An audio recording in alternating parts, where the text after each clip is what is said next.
403장 303장. 나 위하여 십자가에 중한 고통 받으사 대신 조금 주 예수님 사랑하신 은혜여 고배로운 피를 흘려 영영 죽을 죄에서 구속함을 얻은 우리 어찌 찬양 안 할까. 예수 안에 있는 우리 한량없이 즐겁고 주 성령님 위로함이 마음속에 차도다. 전국 음악 소리 같은 은혜로운 그 말씀 끊임없이 듣는 우리 어찌 찬양 안 할까.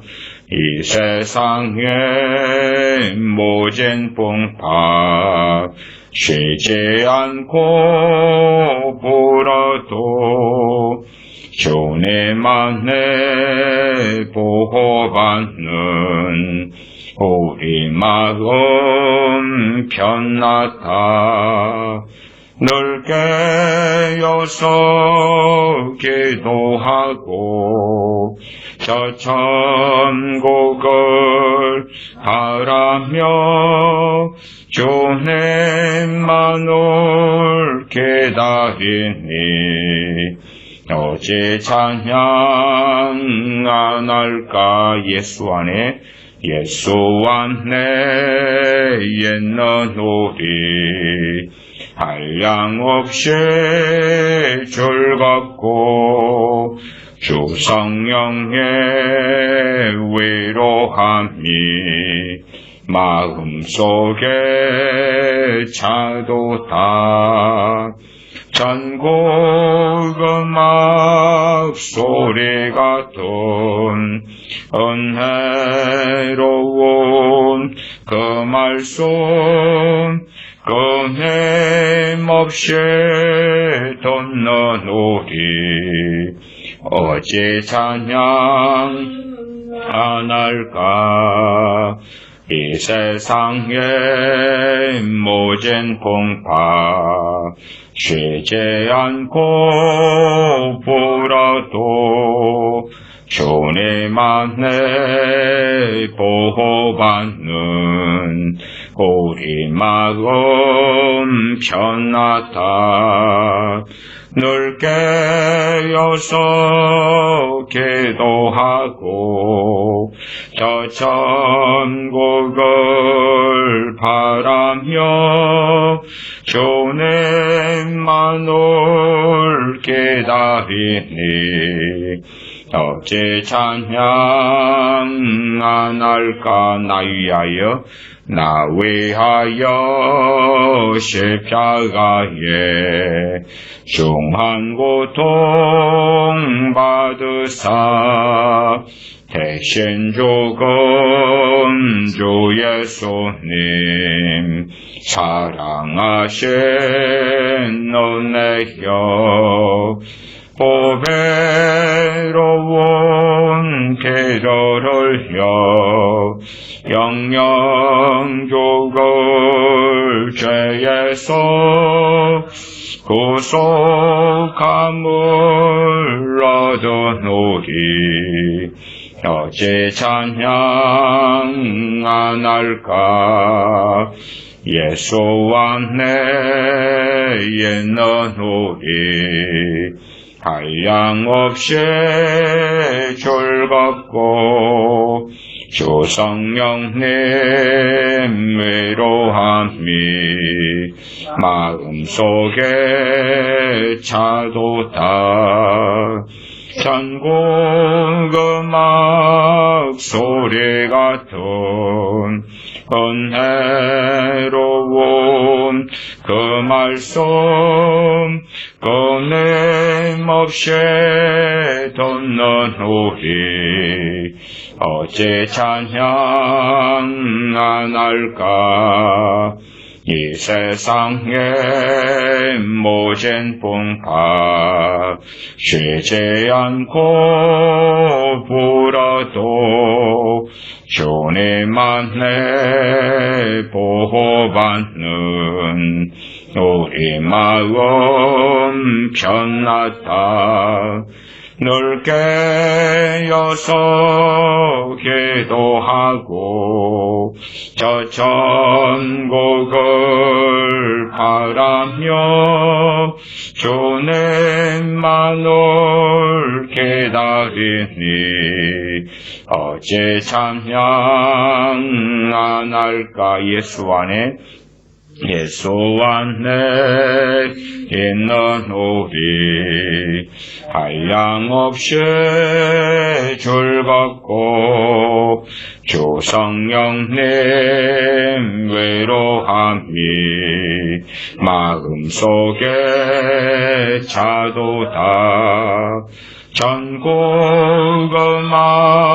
소리 같은 은혜로운 그 말씀 끊임없이 듣는 우리 어찌 찬양 안 할까. 이 세상의 모진 풍파 쉬지 않고 불어도 주님만의 보호받는 우리 마음 편하다. 늘 깨어서 기도하고 저 천국을 바라며 주님만을 기다리니 어찌 찬양 안 할까. 성경 마태복음 19장입니다.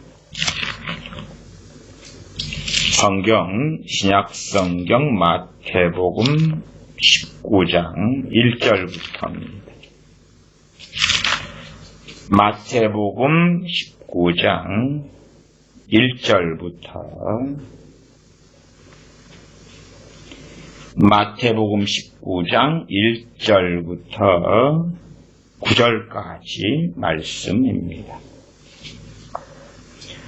마태복음 19장 1절부터 9절까지 제가 읽습니다. 예수님께서 이 말씀을 마치시고 갈릴리에서 떠나 요단강 건너 유대 지경에 이르시니 큰 무리가 족건을 예수님께서 거기서 저희 병을 고치시더라. 바리새인들이 예수님께 나와 그를 시험하여 가로되 사람이 아무 연고를 물론 하고 그 아내를 내어버리는 것이 옳으니까. 예수님께서 대답하여 가라사대 사람을 지으신 이가 본래 저희를 남자와 여자로 만드시고 말씀하시기를 이러므로 사람이 그 부모를 떠나서 아내에게 합하여 그 둘이 한 몸이 될지니라 하신 것을 읽지 못하였느냐. 이러한즉 이제 둘이 아니요 한 몸이니 그러므로 하나님이 짝 지어주신 것을 사람이 나누지 못할지니라 하시니 여짜오되 그러하면 어찌하여 모세는 이혼 증서를 주어서 내어버리라 명하였나이까. 예수님께서 가라사대 모세가 너희 마음에 완악함을 인하여 아내 내어버림을 허락하였거니와 본래는 그렇지 아니하니라.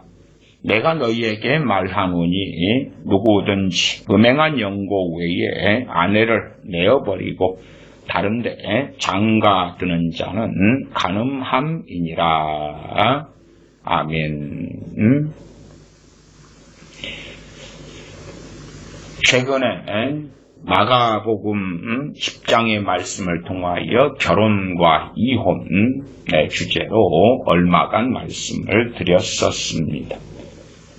동일한 말씀인데 본문에 기록된 것은 하나님께서 각 저자들을 통하여 선별적으로 기록하셨기 때문에 마태복음 19장은 같으면서도 또한 좀 다른 점이 있습니다. 마가복음 10장에서는 주님께서 제자들에게 설명하실 때에 남자, 아내, 그렇게 남자가 아내를 버리는 것, 여자가 남자를 버리는 것 둘 다 남편과 아내에게 버리고 장가가거나 시집가면 간음합니다. 그렇게 남자, 여자 이야기도 말미에 하셨는데 마태복음 19장에는 여자 이야기는 빠지고요. 남자 중심의 이야기만 나와 있습니다. 역사적으로 치안이 좋지 않았을 때, 전쟁이 많이 벌어질 때에 또한 더 지금의 시대도 그러한 국가, 나라, 지역들이 얼마나 많습니까? 우리나라 대한민국으로 한다면 참 오랫동안 내려오고 내려왔던 그러한 일부 종사, 남존 여비, 유교 사상을 통하여 여자들을 남자 집에 종속시키고 예속시키는 그런 일이 참 많아왔습니다. 그래서 전반적으로 남자들이 여자들에게, 남편이 아내에게 해악을 끼치는 경우가 상대적으로 아주 많았다. 그 반대의 경우도 당연히 있는 것을 저는 압니다. 그러나 성경적으로도 그렇고 실제적으로도 당연하게 그렇게 여자들보다 남자들이 결혼관계에서 혹은 자신의 아내에게 해를 끼치는 경우는 훨씬 많았습니다. 결혼과 이혼 그럴 때에 명백한 아버지의 뜻은 나와 있습니다. 그래서 19장 9절에 내가 너희에게 말하노니 누구든지 음행한 연고 외에 아내를 내어버리고 다른 데 장가드는 자는 간음함이니라. 아내를 음행한 연고 외에, 누가 음행하는 것이 아내가 음행했을 때에는 아내를 내어버리는 이유가 타당하다. 그 외에는 아내가 몸매가 드럼통으로 변했다 할지라도, 사고를 당해서 장애를 입었다 할지라도, 성격이 나쁘다 할지라도 내어버릴 수 없다. 반대로 생각해 보십시다. 반대로 생각한다는 것은 뭐냐? 그러면 아내를 지독하게 괴롭히는 것입니다. 지독하게 괴롭히고 아내는 그에 따라 노임을 받고 싶어 합니다. 그런데 그 사람이 소위 겉으로 성경을 읽는 기독교인이라고 합시다. 그러면 봐봐라. 음행한 연고 외에 아내를 내어버릴 수 없다. 그러면 나는 너를 놓아줄 수 없어. 나는 하나님께 죄를 짓고 싶지 않거든. 그리고 자기 아내 여자를 괴롭힙니다. 더군다나 최근래 들어와서야 일부 일처제가 전 세계적으로 전반적인 것이 되었지요. 물론 중동 같은 데는 여전히 상당히 일부 다처가 많이 있다는 걸 아실 거 아닙니까? 그러면 역사적으로 일부 다처, 물론 돈이 없는 사람이야 장가도 못 가고 결혼도 못 해왔지만 돈이 있는 사람이야 얼마든지 자기 처가 댁에 양 몇 마리, 소 몇 마리, 염소 몇 마리 주고 여자를 구해올 수 있었다 하는 것이지요. 그러면 많은 여자를 구할 수 있었지요. 돈이 있다면 역사적으로 최근래까지도 다 그래 왔더랬습니다. 양반 사유리 한다면 첩을 들였죠, 첩. 그렇게 여자들을 막 거느리지. 근데 이제 남자 입장에서 자기가 싫어하는 여자가 있어요. 그러면 자기 아주 그냥 부엌대기로 만들어 놓고, 그 다음에 아주 사람 취급이 아니라 하녀 취급을 하면서, 그러면 그 여자는 비통함을 겪을 거 아닙니까? 근데 남자가 낳아주질 않아. 왜? 그 남자가 성경을 이용해서 그 여자를 괴롭히는 거예요. 나는 너를 놔줄 수 없어. 그리고 안 놔주는 거죠. 그러면 그건 또 어떻게 되는 것입니까?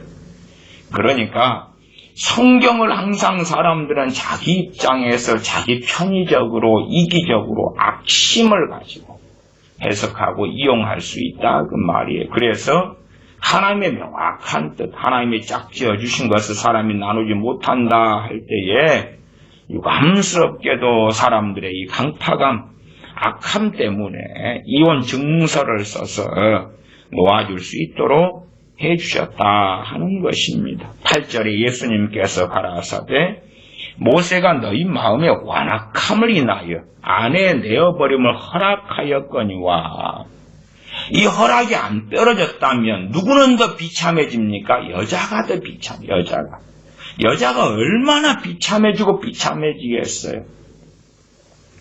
하나님의 본래적인 뜻이 있는데 하나님께서 허용하셨다 그 말이에요. 왜? 여자의 비참함, 참담함을 막으시려고 그러시는, 남자가 이 완악해질수록 포악해질수록 여자를 노예로 삼아서 자기 마음대로 하는 거예요. 주로 여자들은 이 가정에서 자녀를 돌보고 맞벌이하는 분들도 있으십니다만은 주로 이제 자녀가 어릴수록 여자들은 경제활동 하기가 얼마나 어렵습니까? 남자들이 돈을 벌어오잖아요. 그러니까 남자들이 자기가 내가 벌어왔다 그렇게 해서 그 자기가 벌어온 돈은 부부 공유의 돈이에요. 부부 공유의 돈. 그래서 벌어온 내역이 투명해야 됩니다. 함께 살려면 경제가 투명해야 돼요. 물론 지혜롭고 올바른 남편은 아내에게 돈을 다 맡긴다기보다도 아내가 돈 관리를 잘하면 아내에게, 자기가 돈 관리를 잘하면 자기가 이렇게 맡아서 할 수 있어요. 왜? 계산에 능한 사람이 있고 계산에 능치 않은 사람이 있잖아요. 남자가 자기가 계산에 능해서 계산한다 할지라도 자기 아내의 감사를 정확히 받아야 돼요. 보고가 잘 돼야 될 거 아닙니까? 투명해야 된다 그 말이에요.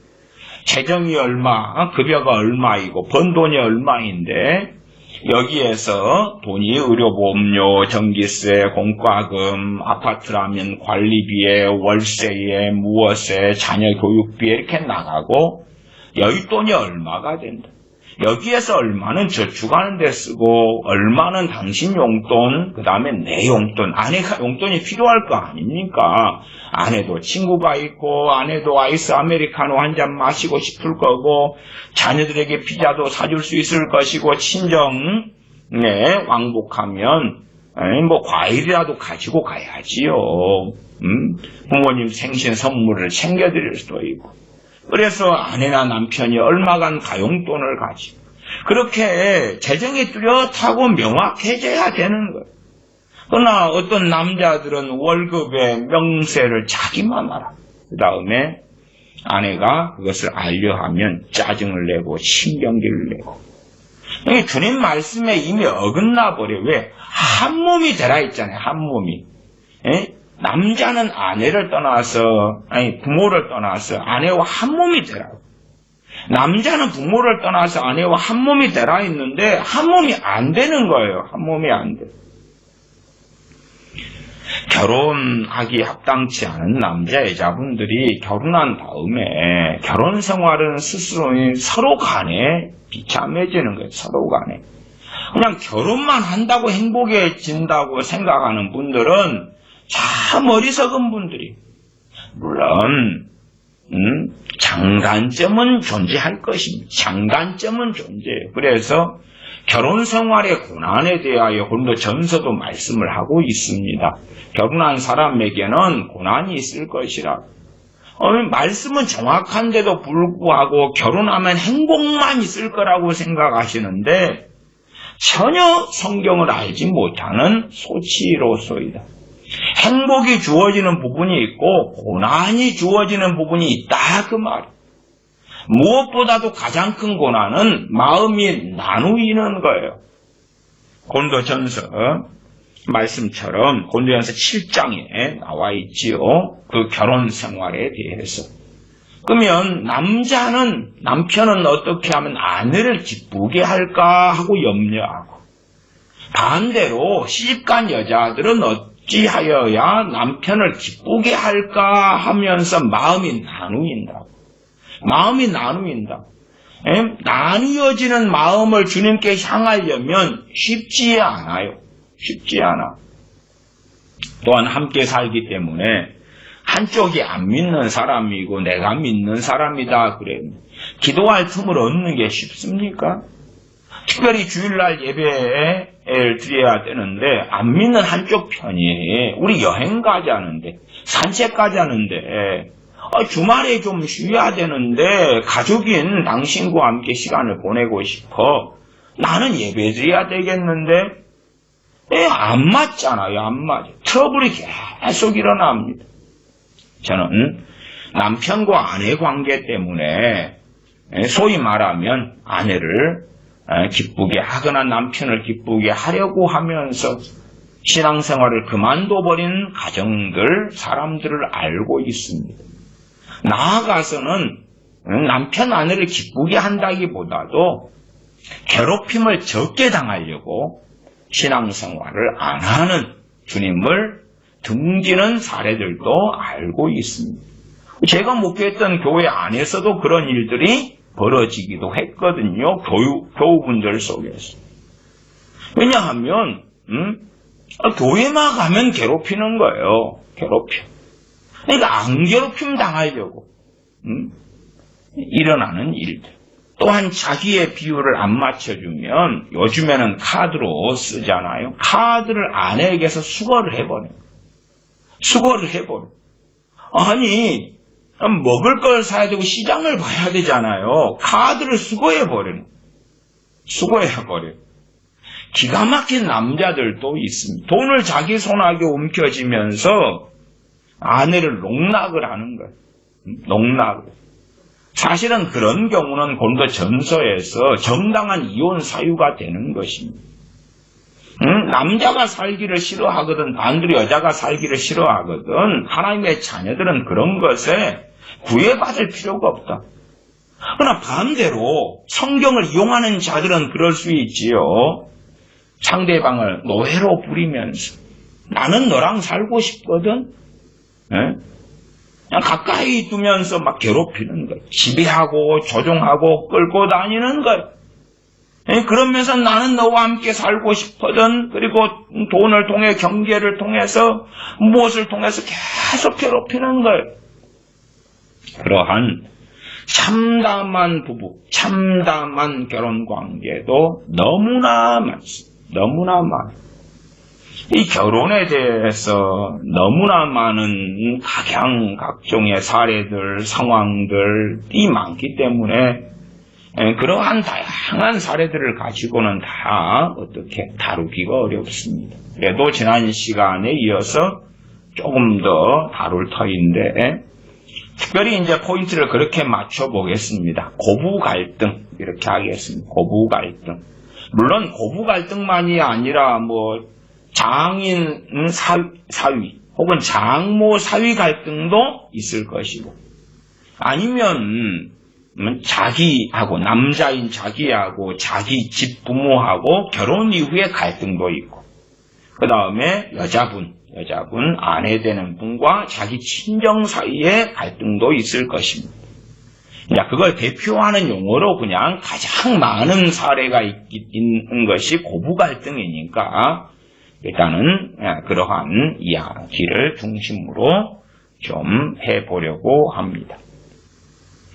자, 마태복음 19장 본문에 읽었는데 성경을 마음대로 이용은 하면 안 된다. 안 된다. 주님께서는 아내를 내어버리는 것이 음행의 연구 외에는 불가하다. 오케이, 좋아. 나는 다른 여자들하고 바람을 마음껏 피우면서 너는 애 낳아 키워. 너는 한 달 생활비가 100만 원 들면 50만 원만 가지고 생활해봐. 다른 부족한 돈은 너가 알바를 하든지 너 친정에서 끌어오든지 메꿔봐. 저는 어쨌든 그런 남자들도 알고 있습니다. 그런 남자들도 도와오기도 했습니다. 기가 막힌 경우들도 있습니다. 심지어는 어떤 남자도 저는 알고 있냐 그러면 자기 아내는 건너방에 재우고요. 그 다음에 다른 여자를 데리고 와서 안방에 들어갑니다. 그리고 다른 여자하고 안방에서 이제 그렇게 잠을 자고 자기 여자를 자기 아내를 자기 집에 놔두고 그렇게 하는 남자도 알고 있습니다. 아주 기가 막힌 인생사에 참 처참한 별의별 일들을 알고 있습니다. 그러면 이제 여자는 주눅이 들고 학대를 당하고 억압을 당하니까 나를 놔주기만 해도 나는 돼요. 놔달라고 막 대신에 한 푼도 안 받고 쫓겨나는 거죠. 나를 놔주기만 해도 감사하다. 그래서 한 푼도 안 받고 너 쫓겨나면 내가 놔줄게. 그러면 거기에 이제 사인을 하고 빈 몸으로 쫓겨납니다. 온갖 포악한 짓을 했던 남자는 재산을 다 독차지하고 니나 너 그렇게 하고 여자는 빈몸으로 피해자 돼서 쫓겨나가지고 세상에서 방황을 하고 다니고 그러한 사례들은 너무나 많아서 일일이 열거할 수도 없습니다. 어느 나라에서 여자를 납치해가지고 그래서 성폭행을 하고 임신을 시키고 그리고 아내로 삼고 그럴 때 경찰에 그런 걸 고발해도 경찰이 그 나라의 관례에는 납치해서 결혼하는 풍습이 있기 때문에 괜찮아. 결혼하려고 납치한 모양이지 그건 납치에 들어가지도 않아. 관습이야. 그렇게 했을 때에 그 남자들은 아내를 놓아주지 않으려 하겠죠. 안 놓아주려 하겠죠. 사랑도 없는 여자를 갑자기 길 가는 여자를 친구들 동원해가지고 납치를 해가지고 성폭행을 하고 뭐 자기하고 결혼을 강요하고 안 한다 그러면 친구들을 집단 성폭행을 시키고 심지어는 칼로 찔러 죽여버리거나 불태워 죽여버리거나 결혼 안 한다고 여자가 버텼을 때 그런 참담한 그래서 그러한 비참한 일을 안 당하려고 여자는 그러면 성폭행 당한 다음에 결혼할게. 그 다음에 비참한 노예 생활을 하죠. 아니 현 시대에도 그런 나라가 있다고 말씀드렸잖아. 그런 경우에 남자는 봐봐 난 니하고 안 헤어져. 그럼 성경에도 있더만 아내를 내버리지 말라고. 그래서 나는 너를 안 내보내거든. 지옥 같은 인생을 죽을 때까지 살아봐라. 나는 너를 내어보내지 않아. 성경을 몰라도 그런 포악한 악심을 가진 자들이 많아왔다. 그걸 금지하기 위하여 하나님께서 허락하신 것이 하나님이 하나 되게 하신 것을 사람이 나누지 못하는데 너희의 마음의 완악함 때문에 그 너희가 누구예요? 남자들 중심 남자들. 그래서 8절에 아내 내어버림을 허락하였거니와 본래는 그렇지 아니하니라. 이 남자들.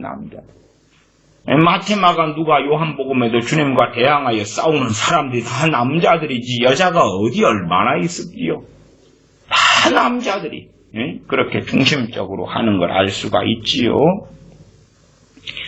4절입니다. 예수님께서 대답하여 가라사대 사람을 지으신 이가 본래 저희를 남자와 여자로 만드시고 말씀하시기를 이러므로 사람이 그 부모를 떠나서 아내에게 합하여 그 둘이 한 몸이 될지니라 하신 것을 읽지 못하였느냐.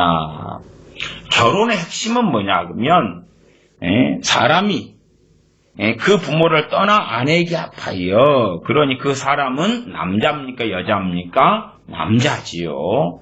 창세기 2장 24절에도 그렇게 나와 있습니다. 그 사람이 남자입니다. 남자를 대표적으로 사람이 이렇게 표현합니다. 사람이 그 부모를 떠나 아내에게 합하여.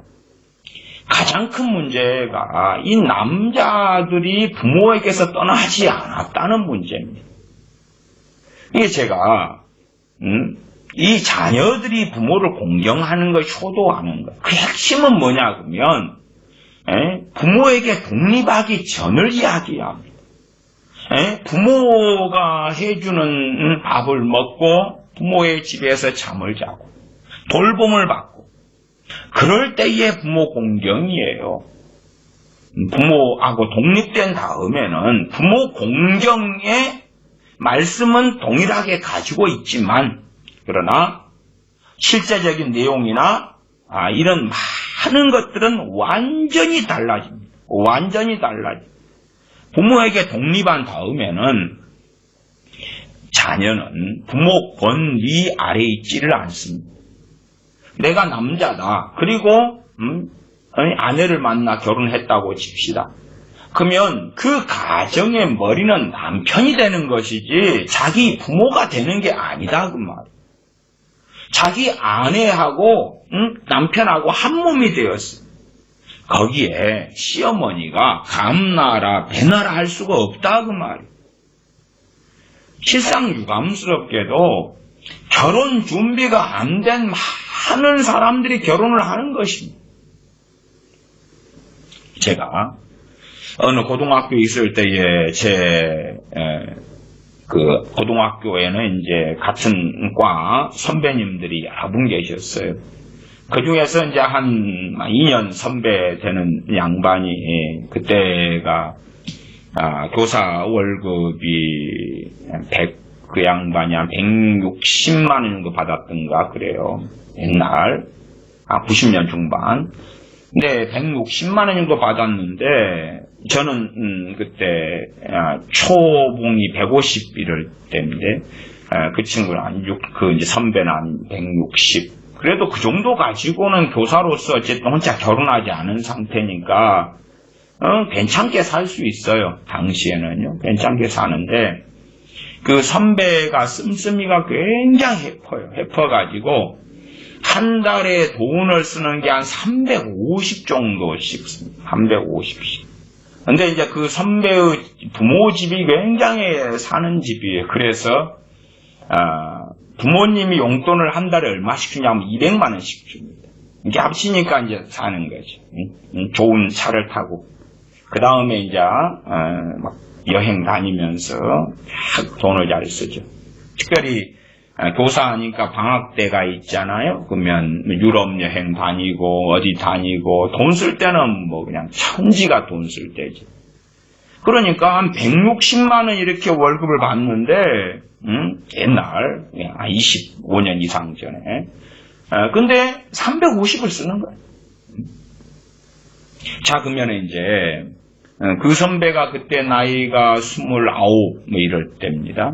저보다 2년 그때. 어쨌든 자 그러면 생각해 보십시다.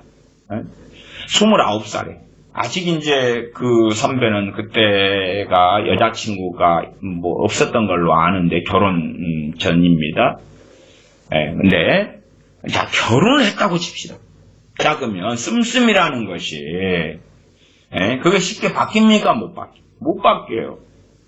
사람이 영화관을 평상시에 일주일에 한 번이든 한 달에 한두 번 가는데 1년 내내 안 하도록 씀씀이를 줄인다? 외식을 얼마큼 하는데 안 한다? 여행을 어느 때 되면 한 번씩 발동 걸려서 돈 쓰고 다니면서 해야 되는데 안 한다? 차를 그럭저럭 어떤 중형차를 괜찮은 차를 타는데 준중형이나 소형으로 바꾼다? 옷을 어떻게 좋은 옷을 입는데 안 그런 걸로 바꾼다? 씀씀이는 커지는 건 쉬운데요. 줄어드는 건 아주 어렵죠. 그러면 그런 선배 같은 사례라면 자 결혼을 한다고 칩시다. 결혼생활 유지는 되겠지요. 어떻게 해요? 그 시댁에서 여자 아내 입장에서 시댁에서 200만 원씩 생활비를 보내오면 그것도요 200만 원 가지고는 택도 없습니다. 왜? 결혼생활 하려면 자기 남편만 쓰는 돈이 350이라. 남편만. 그러면 둘이 써야지, 둘이. 그러면 아내의 생활비를 못해도 한 100만 원을 줘야 될 거고, 그러면 450이 들어갈 거 아니에요. 물론,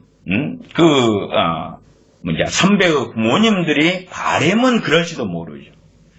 좋은 여자를 구하면 씀씀이를 줄여가지고, 규모 있게 써가지고, 그래서 우리가 돈을 200만 원 매달 보내던 데에서 100만 원만 보내고, 50만 원만 보내고, 아니면 자기들이 번 걸로 살 수 있게 여자가 잘 해가지고, 그래서 어떤 부모들은요, 여자에게 책임을 뒤집어 씌우는 경우가 많이 있어요.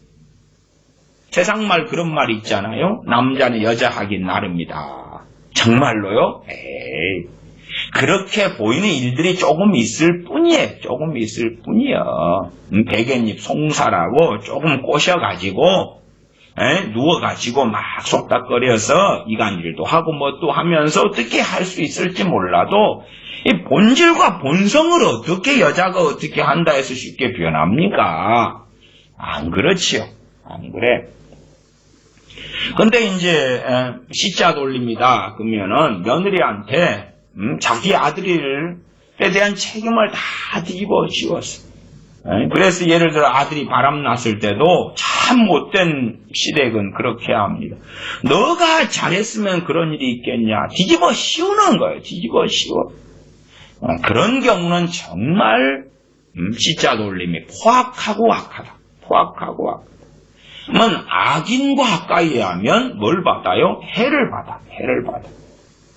이게 성경의 출발은요, 남자가 부모를 떠나는 거예요. 떠나는 거예요. 그러나 이제 직장생활 하면서도 자기 집에서 200만 원씩 받아가지고 사는 사람이 결혼 후에도 그 이상을 받아야지 살 거 아니에요. 그러면 떠날 수 있어요? 없어요? 없어요. 없어요. 몸은 떠나 있지요. 부모님이 사는 것과 자신이 직장생활 하는 것이 거리가 뭐니까. 그래서 한 달에 한두 번 뵈는 것도 어렵지요. 그러나 경제적으로 그대로 예속돼 있단 말이에요. 그럼 그렇게 해서 이제 남편이 자기가 번 돈을 다 쓰고 부모한테 받아가지고 아내한테 주겠지. 그러면 아니 그 시댁 입장에서 시부모님 입장에서 여자한테 며느리한테 요구를 왜 안 하겠냐 그 말. 그러니까 그런 남자들은 결혼 준비가 안 된 거예요. 안 돼. 그러나 어리석은 여자들은 결혼 준비가 안 된 남자들에게 빠져요. 그 다음에 결혼을 해요. 그러니까 이제 이 관계들이 난상으로 이리저리 복잡하게 얽혀 있는 거예요. 거기에 크리스찬 여자분이라고 합시다. 그러면 주님 너무 힘들어요. 주님 어떻게 해요? 달라지게 해줘요. 이 복잡하고 꼬인 것을 어떻게 해줘요? 그건 안 되는 것입니다. 그냥 안 되는 것이에요. 안 되는 것이. 이게 결혼 전에 결혼 준비가 된 남자를 만나야 하는 것입니다. 결혼 준비가 된 남자를 만나야 돼요. 저는 참 기가 막힌 결혼 이야기를 많이 들어요. 그 중에 하나는 뭐냐 그러면 요즘에 남자들이 허펑덕펑 살면서 빚을 많이 가지고 빚을 많이 가지고 있어요. 빚을 많이 가지고 있는데 자기가 사랑하고 결혼하고 싶은 여자가 있단 말이에요. 사귀는 여자가. 그러니까 안 헤어지려니까 빚을 숨겨요. 감추어요. 빚을 갚는 가운데서 이제 딴딴따단 하고 신혼여행을 갔다 와요. 갔다 온 다음에는 함께 사니까 카드 내역서가 나오잖아요. 빚 갚으라고 독촉장이 오잖아요. 그 다음에 숨기고 숨긴 빚이 다 드러난단 말이에요. 은행 대출 얼마 받았고 어떻고 아니면 학자금 대출 어떻게 받아서 빚이 아직도 못 갚은 빚이 어떻게 있고. 요즘에 대학생 애들이요. 부모가 학비를 대줍니다. 근데 대학생 애들이 무슨 짓을 하냐 그러면 부모 몰래 학자금 대출을 받아. 부모 몰래. 부모가 생활비 대주고 그 다음에 학비를 대주는데 그걸 가지고는 연애지를 못해요. 그걸 가지고는 차를 몰고 다니지를 못해요. 요즘에 대학생들 차 많이 몰고 다닙니다. 시대가 그런 시대가 됐으니까 그럼 어떤 짓을 하냐 그러면 학자금 대출을 받아가지고 그러면서 부모가 얻어준 원룸에서 대학을 다니면서 이제 몇 천을 받아가지고 그 몇 천을 쓰고 사는 거예요. 쓰고 그리고 대학을 마쳤는데 근데 이제 빚 갚기 시작해야지. 대학을 마친 다음에는 학자금 대출이 이제 갚기 시작해야 되는데 직장이 바로 안 생겨요. 직업이 바로 안 생겨요.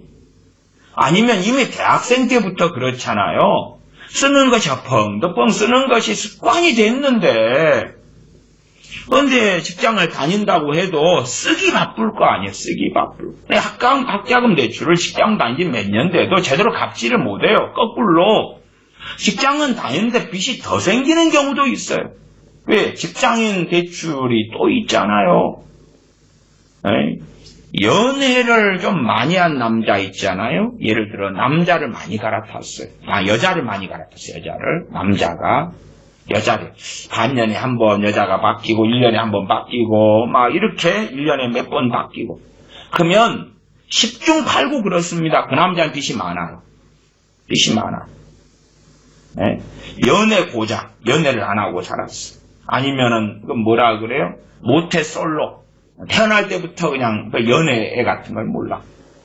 그런 남자들 같은 경우는 빚이 별로 없는 경우가 많겠지. 여자를 만나려면 차를 좋은 차 타고 다니지 돈을 막 써야 될 거 아니에요. 써야 돼.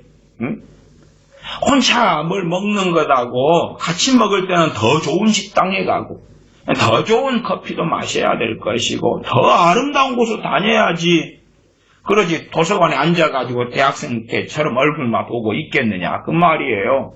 자판기 커피나 마시고 끝내겠냐 그 말이에요. 그럼 여자가 매력이 없어. 남자에 대한 매력을 못 느낀단 말이에요. 그러니까 어떤 남자가 연애를 많이 해. 여자를 많이 갈아타요. 그러면 돈을 많이 써서 부잣집 자식 아니라면 빚이 꽤 있어요. 카드 빚이나 뭐나 빚이 꽤 있어요. 그래가지고 이제 결혼을 했단 말이에요. 그러니까 결혼 전에 투명하게 이것이 다 밝혀져야 돼요. 심지어는 뭐 여자가 그래도 남자가 빚이 있는데도 결혼하고 싶은 여자도 있단 말이에요. 그러면 그 각오를 결혼 전에 할 수 있도록 빚이 다 오픈되고 드러나야 돼요. 나 이런 빚이 있어. 결혼한 다음에는 이제 그 빚을 같이 갚아야 되지 혼자 갚는 게 아니잖아요. 응?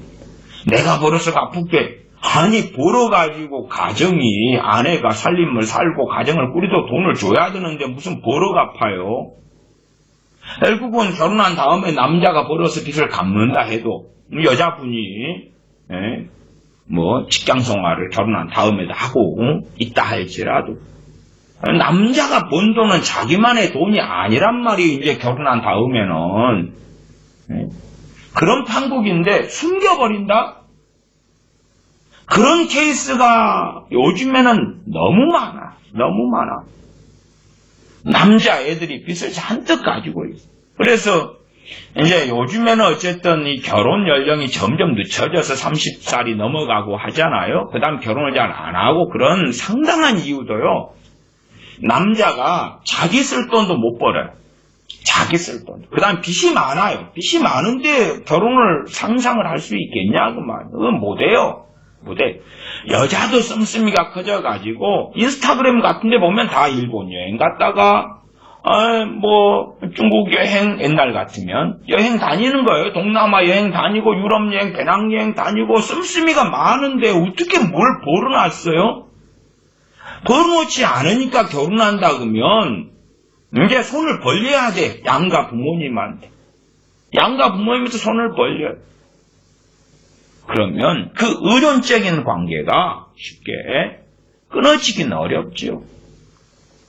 그냥 참 좋은 부모님이라고 가정합시다. 좋은 부모님의 조건은 그렇습니다. 우리가 정말 마음 통하는 사람들이 근처에 산다 그러면 행복은 증진될 거예요. 남편이든 아내든 참 마음이 통하는 뭐 신앙의 동역자라든지 아니면 좋은 친구라든지 이런 사람들이 가까이 산다 그러면 얼마나 좋겠어요? 편안하겠어요. 예를 들어 참 마음이 통하는 이모집이 옆에 있어요. 그러면 내가 자식들이 있는데 무슨 일 때문에 자식을 이모한테 좀 맡겨놓고 갔다 올 수도 있단 말이에요. 마음 편하게. 그러니까 주변 애가 여자 입장에서 친정도 있고 시댁이 있다. 그런데 있기 때문에 너무 든든하고 있기 때문에 너무 좋아. 그러면 관계가 정상적인 관계거나 상당히 좋은 거예요. 근데 시댁이 근처에 있어. 500m 앞에 있다고 합시다. 그러면 대다수 며느리들은 너무 불편해. 왜? 그건 좋은 부모 가정이 아니기 때문에 그렇지. 대부분의 이유가 그렇습니다. 좋은 부모 가정이 아니에요. 고부 갈등이다 그럴 때에 시어머니가 며느리를 자꾸만 지배하고 조종하려고 합니다. 며느리를 통해서 아들 가정을 지배하고 조종하려고 하는 시어머니들이 많아요. 그래서 고부 갈등이 필연적으로 일어나죠. 사실은 남자는 자기 가정의 문제를 정돈했어야 되고 자기 부모님 가정의 문제를, 여자도 자기 부모님 가정의 문제를 정돈을 했어야 돼요. 심지어는 자기 본집에 빚도 있을 거 아니에요. 빚이 있는 집 요즘에 참 많습니다. 그러면 결혼을 했다 그러면 그 빚을 나눠가지고 가져오면 안 되는 거예요. 부모님 빚이 많다 그러면 결혼을 한다 그러면 이제 부모님의 나이 들어가셔도 부모님 손에서 해결하셔야 돼요. 다 해결하셔야 돼요. 그러니까 어떤 가정은 그럽디다. 자식을 결혼을 반대하는 이유가 자식이 돈을 벌어와서 자기들 빚을 갚아주거든. 결혼해버리면 빚을 안 갚아줄 거 아니에요. 아니면 한 달에 빚 갚아주는 돈이 100만 원씩 갚아주다가 50만 원밖에 안 된다고 할 거 아니에요. 그러니까 반대해. 그래서 어떤 시어머니는 그럽디다. 요즘에는 참 빚이 많아요. 빚이. 그래서 이제 며느리를 말하자면 주관이 뚜렷한 며느리를 원치 않아요. 자기가 지배하고 조종할 수 있는 며느리를 원해. 말 잘 듣는 며느리. 그리고 남편이 자기 아들이 돈을 벌어오면 자기 호주머니 일단 집어넣어. 갖고 생활비로 이렇게 좀 주면서 너도 돈 벌어라고 맞벌이를 막 시키는 거. 직장 있는 며느리. 왜? 빚이 있으니까 누구 집은 네 남편이 번 것은 우리 집에 다 보내고 네가 번 걸로 살아. 네가 번 걸로. 아니, 그러한 정말 악독한 시어머니들도 있어. 부모를 떠나라는 게 뭐예요? 부모를 떠나서 남편이 남자가 부모를 떠나가지고 아내와 한 몸을 이루려면 떠났는데 부모 빚을 떠안고 오는 게 아니란 말이에요. 떠안고 오는 게 아니에요. 심지어는 동생들 문제, 막 아들이 돼가지고 동생들 문제를 주렁주렁 끌고 오는 것도 아니에요.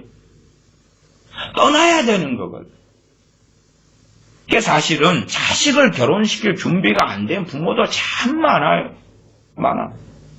문제는 청춘 젊은 남녀가 뜨겁다는 거지. 그래서 여러 사례들 가운데 그런 거 있잖아요. 뜨거우니까. 그래서 혼전 잠자리 한 다음에 임신을 해요. 결혼을 시켜. 그러한 결혼의 경우에 비참하게 안 끝나는 사례가 거의 없어요. 거의 없어. 제가 목회했을 때도 지금은 이제 두 분이 다 돌아가셨습니다만은 그 가정 돌아가신 저희 교회 집사님들 가정인데 거기는 그냥 잠자리를 했다가 애가 생겨가지고 불가피하게 결혼하는 상황. 그 양반들의 인생 속에 겪어왔던 비참함이나 참담함은 말로 다 할 수가 없어요. 그것 때문에 거기가 아들이 둘이거든요. 그 아들들이 겪어왔던 비극도 너무나 많아요. 그 양반들이 살아 계셨다면 지금은 이제 한 70, 이리저리 되시겠네. 근데 너무나 비극을 많이 당해요. 자식들이 그렇고, 자기들 서로가. 뜨거우니까 나는 너 아니면 안 되겠다는 거예요, 서로. 갖고 결혼 딴딴따단하고 이상향 속에서 결혼했는데, 현실은 뭐냐, 그 말이야, 현실은. 주로 그 사랑이 이제 육체적 사랑이에요. 그냥 정서적 사랑이고, 소위 신령한 사랑은 아니에요. 그냥 인간사 속에서 남녀 상열기사인데, 그 사랑만으로 무엇이 다 되겠냐, 그 말. 사랑이 있으니까 밥이 생겨나요? 사랑이 있으니까 아파트가 생겨나고 집이 생겨나요? 사랑이 있으니까 돈이 생겨나요? 사랑이 있으니까 좋은 직장이 들어와요? 사랑만으로 돼요? 정신 나간 청춘 남녀가 사랑만으로 된다는 거예요. 그러면 어디 농사 땅 한 떼기 사랑만으로 만들어 보셔. 사랑만으로 돈 좀 끌고 들어와 봐. 남녀가 사랑하는 것하고 먹고 사는 것은 다른 문제예요. 다른 문제. 그냥 사랑 딱 하고 가만히 둘이 손잡고 쎄쎄쎄하고 앉아있다가 인생 사는 게 아니란 말이에요. 그런 사랑은 오래가지 않아요. 오래가지 않아. 새로운 관계 속에서 사랑을 발전시키고 사랑을 성숙하게 만들어야 돼. 그 미성숙한 사랑이란 말. 미성숙한 사랑.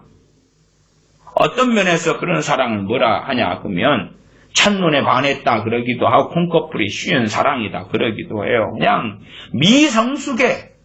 심지어는 상대방이 백마탄 왕자로 보이고 상대방이 백설공주로 보이고 그런 미성숙한 사랑이에요. 뭔가가 쉬어서 비정상적으로 객관적으로 볼 것을 보지 못하는 거예요. 문제는 준비 안 된 결혼이 이제 정상적인 결혼으로 돌리기 위해서는 정말 치열한 많은 일들과 과정을 지나가야 돼요.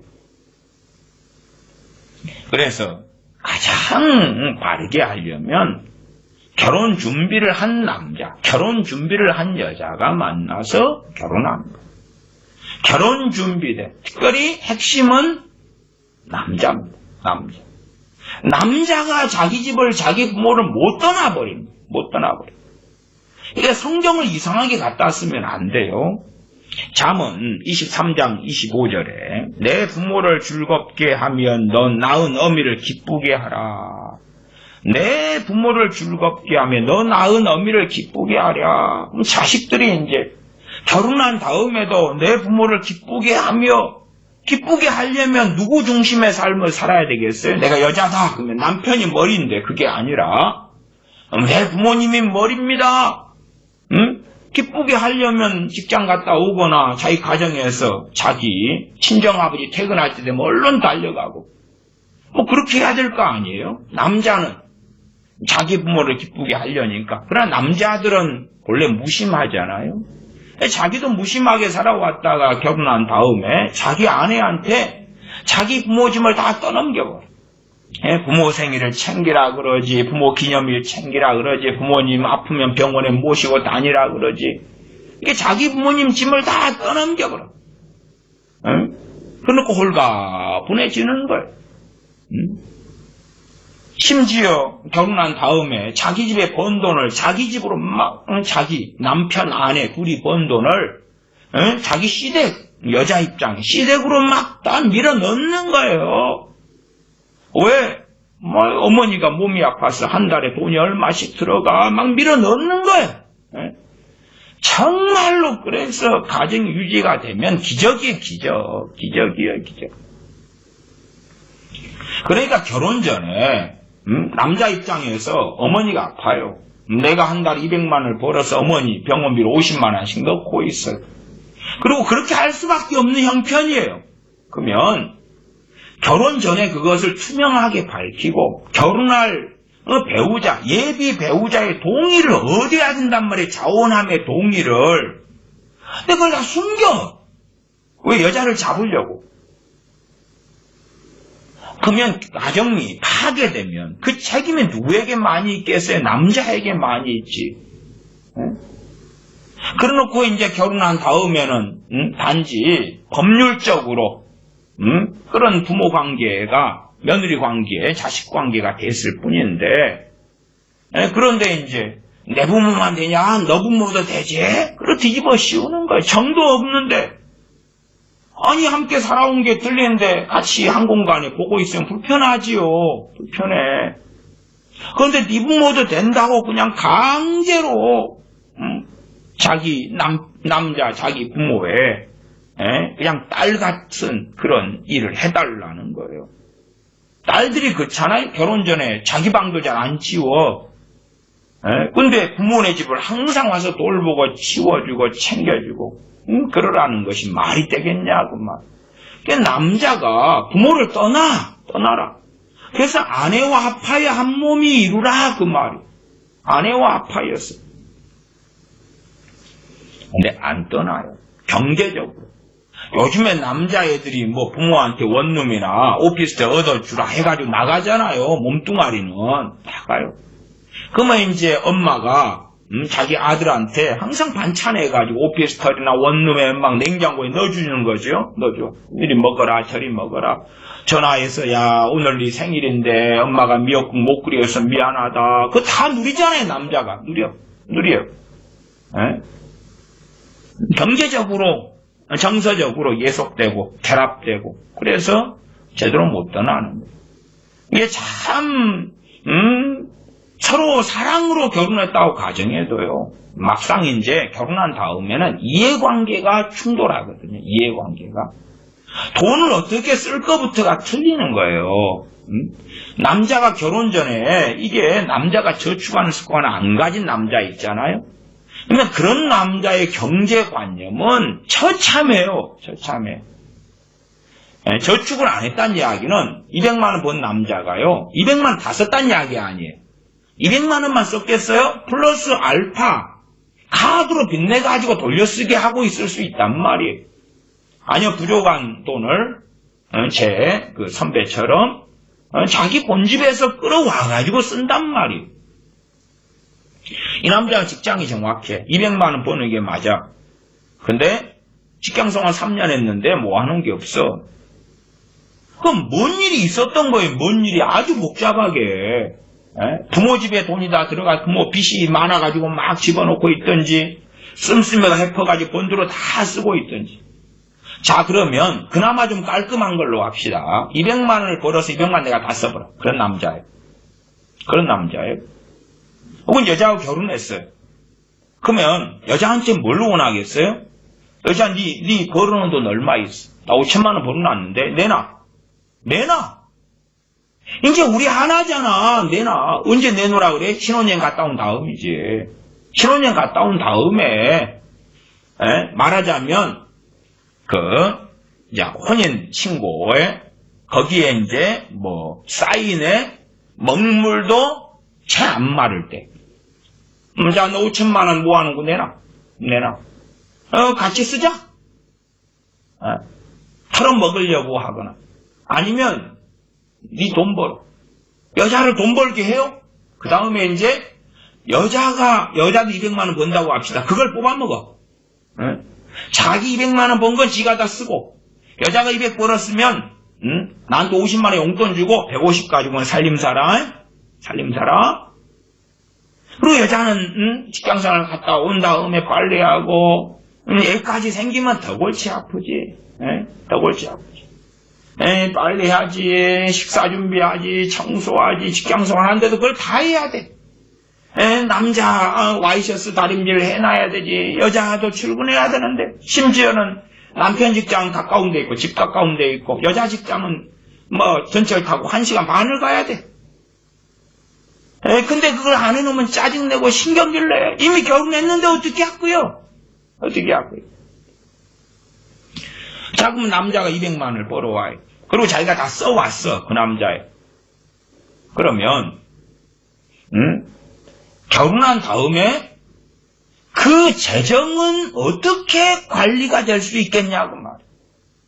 그거 가지고 안 싸우고 싸워도 남자는 그걸 타협하고 양보할 수 있겠냐 그 말이 도대체.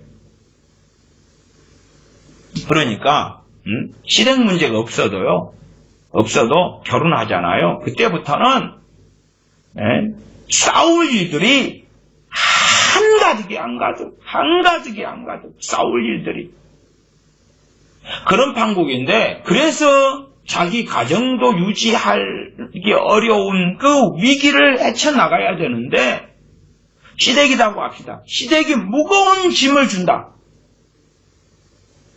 정말 거기에서 이제 한쪽은 극렬하게 피해자가 되지. 참아야지. 어떻게 하겠어. 가정을 꾸리기 위하여 더군다나 애까지 있는다면 어떻게 하겠냐 그 말이. 실상은 좀 안 좋은 이야기로 하겠습니다. 안 좋은 이야기로 할 때예요. 가정 유지가 좀 되려면요. 시댁 관계 다 끊어버려야 돼요. 좀 안 좋은 이야기. 제가 효도를 이야기했죠. 최근에 부모 공경을 이야기했죠. 그 핵심은 누구 안에 있을 때요.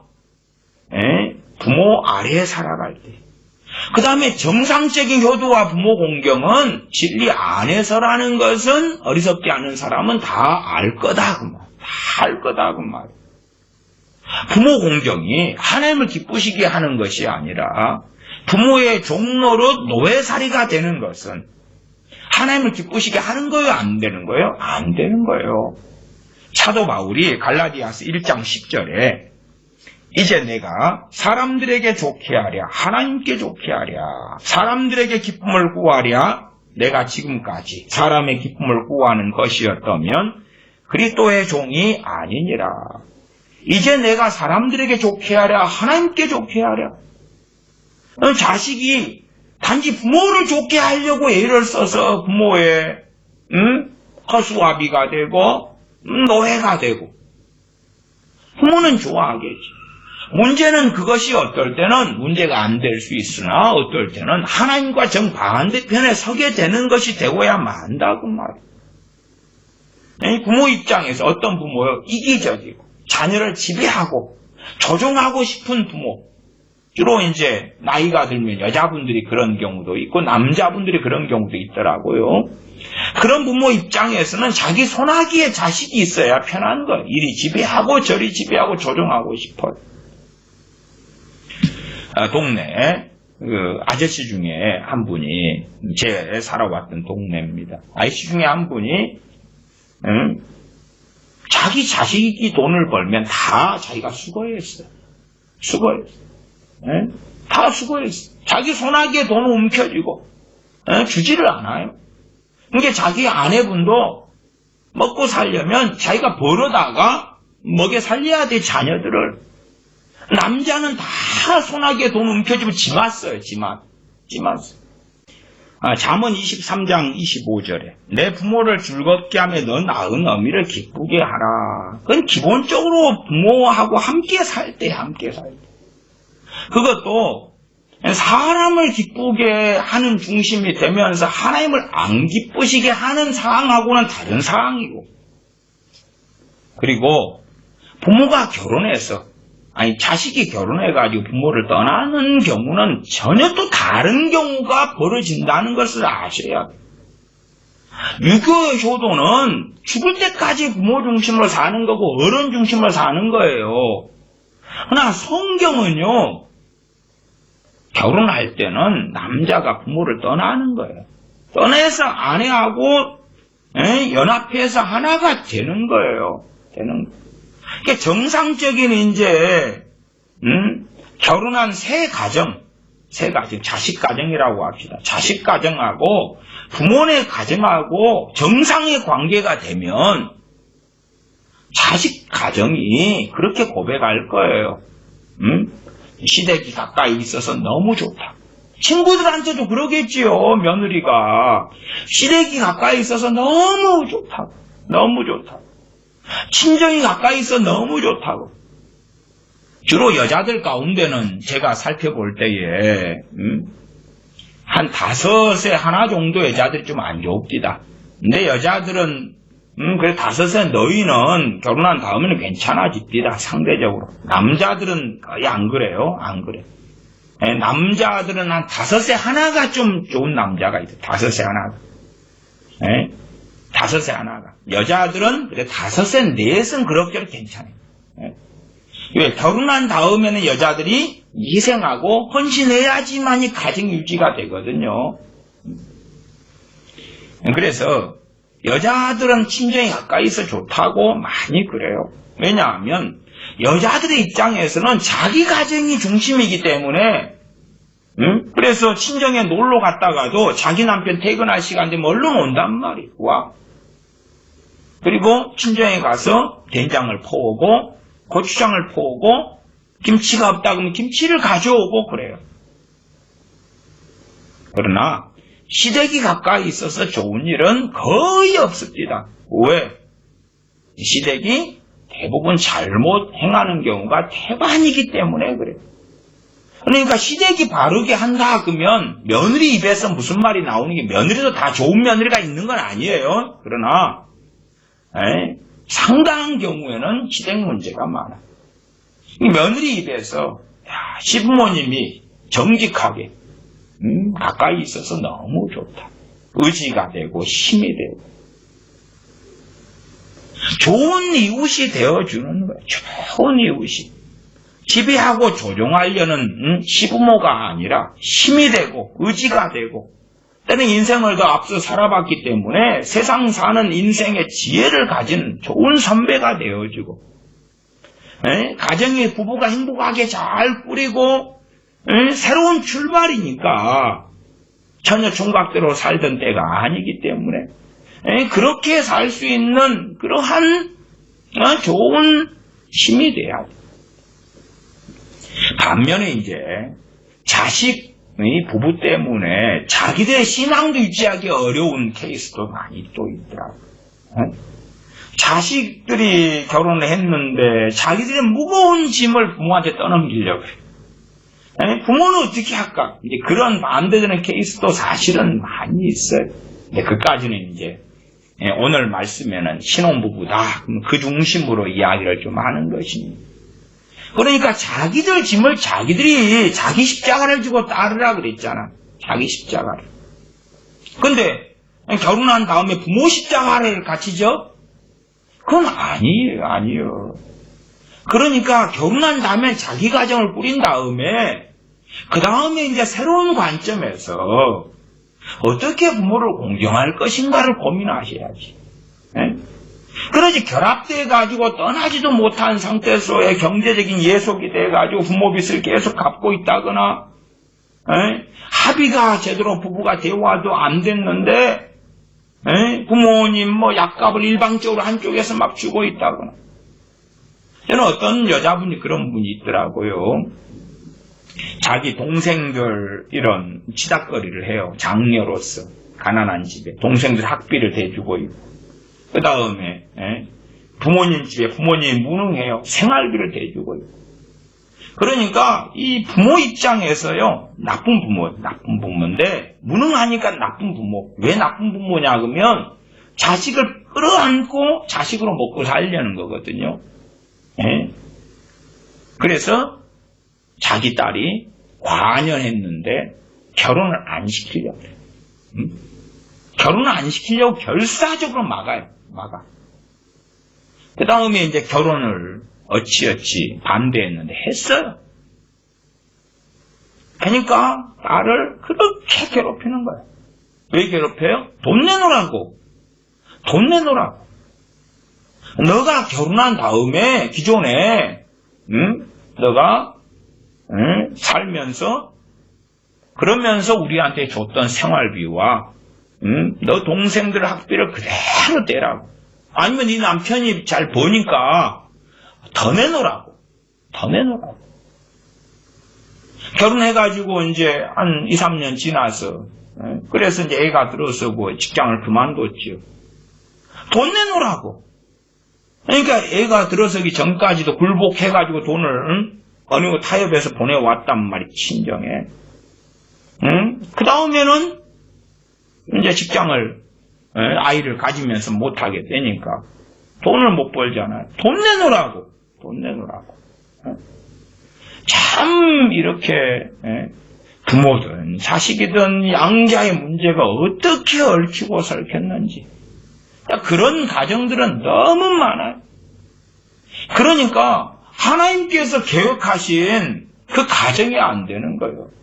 창세기 1장, 2장, 3장에 하나님께서 아담을 만드시고 아담을 잠재우시고 창세기 2장에 아담의 갈비뼈를 치아 여자를 만드시고 그리고 결혼제도를 세우셨잖아요. 그러면은 자 하와 입장에서 시부모님 있어요? 없어요?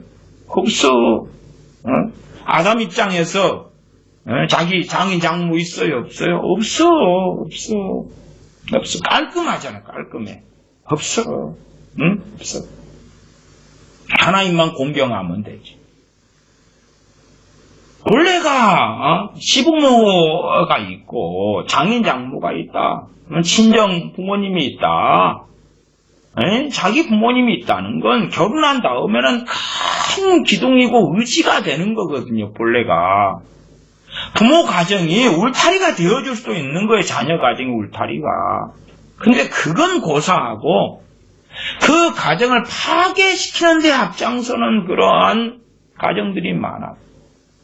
우리가 부모 가정이다 그러면 자녀 가정을 세울 수 있도록 어떻게 해야 되는가를 고심해야 될 거 아니에요. 그럼 자녀 가정을 세우기보다도 파괴를 시키려고 해요. 파괴를 시키려고. 이 부모가 자녀들을 조종하려고 한다. 지배하려고 한다. 물론 내 자녀들이 품 안에 있을 때도 지배 조종이 아니에요. 지배 조종이 아니에요. 독립해서 자신들의 부르심을 위하여 하나님의 사람으로서 자기의 길을 독립해 걸을 수 있도록 후원하고 지지하고 코치하고 저 준비를 시키는 거예요. 그러나 잘못된 부모들은요, 자녀를 키울 때부터 지배하고 조종하려고 해요. 지배하고 조종하려고. 좀 유감스럽게도요, 부부 사이가 안 좋아요. 그러면은 자식이 있어요. 그럴 때 부부 사이가 안 좋으면 한쪽이 이간질 시작해요. 그래가 자녀들을 지배하고 조종을 시작해요. 지배하고 조종을 해요. 왜? 네 편, 내 편 나눠야 되잖아요. 내 편을 만들어내요. 부부 사이가 안 좋으니까. 안 좋으니까 잘못된 집착관계, 잘못된 애착관계, 잘못된 편집증 관계를 자식들하고 만들어낸단 말이에요. 그러면서 이제 어리석어지죠. 그러니까 자녀가 성인 돼가지고 자기 삶을 잘 살 수 있도록 독립할 준비를 시켜주고 자녀가 판단력이 있을 수 있도록 지혜와 지각이 있을 수 있도록 그렇게 양육해서 떠날 준비를 해나가면서 해야 되는데 지배하고 조종을 하는 거예요. 코치를 하는 것이 아니라 격려하고 지지하고 후원하고 그러는 것이 아니라 그러니까 자녀를 떠나보낼 준비가 안 됐고 이상한 집착, 애착, 얽힌 관계 속에서 자녀가 결혼한다니까 그걸 끊임없이 결혼한 다음에도 어떻게 하든지 간에 집착하고 애착하고 내가 부부 사이가 안 좋은데 이혼 안 한 상태에서 살고 있어.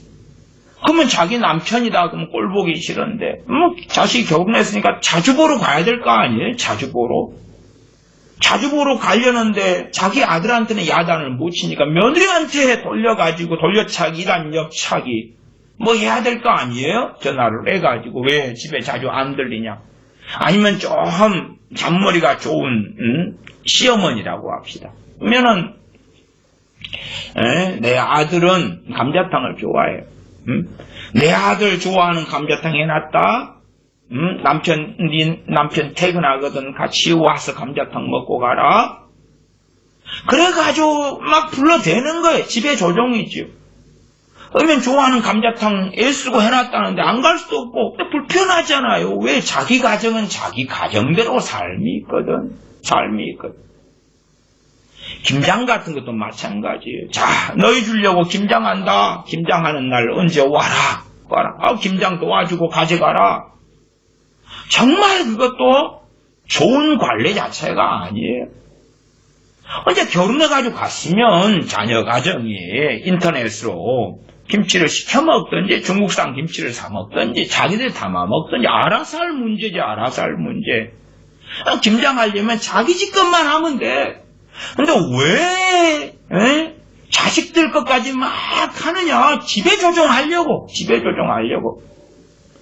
뭐 하려고 이렇게 지배를 조종하려고 그래?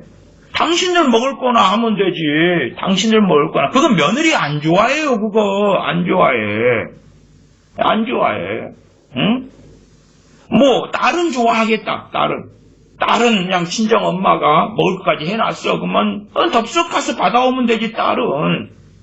그러나 며느리 입장에서 시댁에서 김장한다고 그러면 얼마나 그게 고통을 가하는 거냐, 그 말이. 정말 순수하게 자식 목까지 해가지고 하려면 부르지 말고 해주라고 말이에요. 허리가 나가더라도. 근데 뭐 하려고 그래요? 결혼해가지고 보냈으면 지그들 알아서 먹고 살고 김치 담아 먹든지 말든지 하라고 그러지. 또 남자들 못돼 먹은 남자 그런 게 있어요. 그런 게 야야 우리 엄마가 담근 김치는 맛있는데 여보 당신이 담근 김치는 맛이 없어. 에?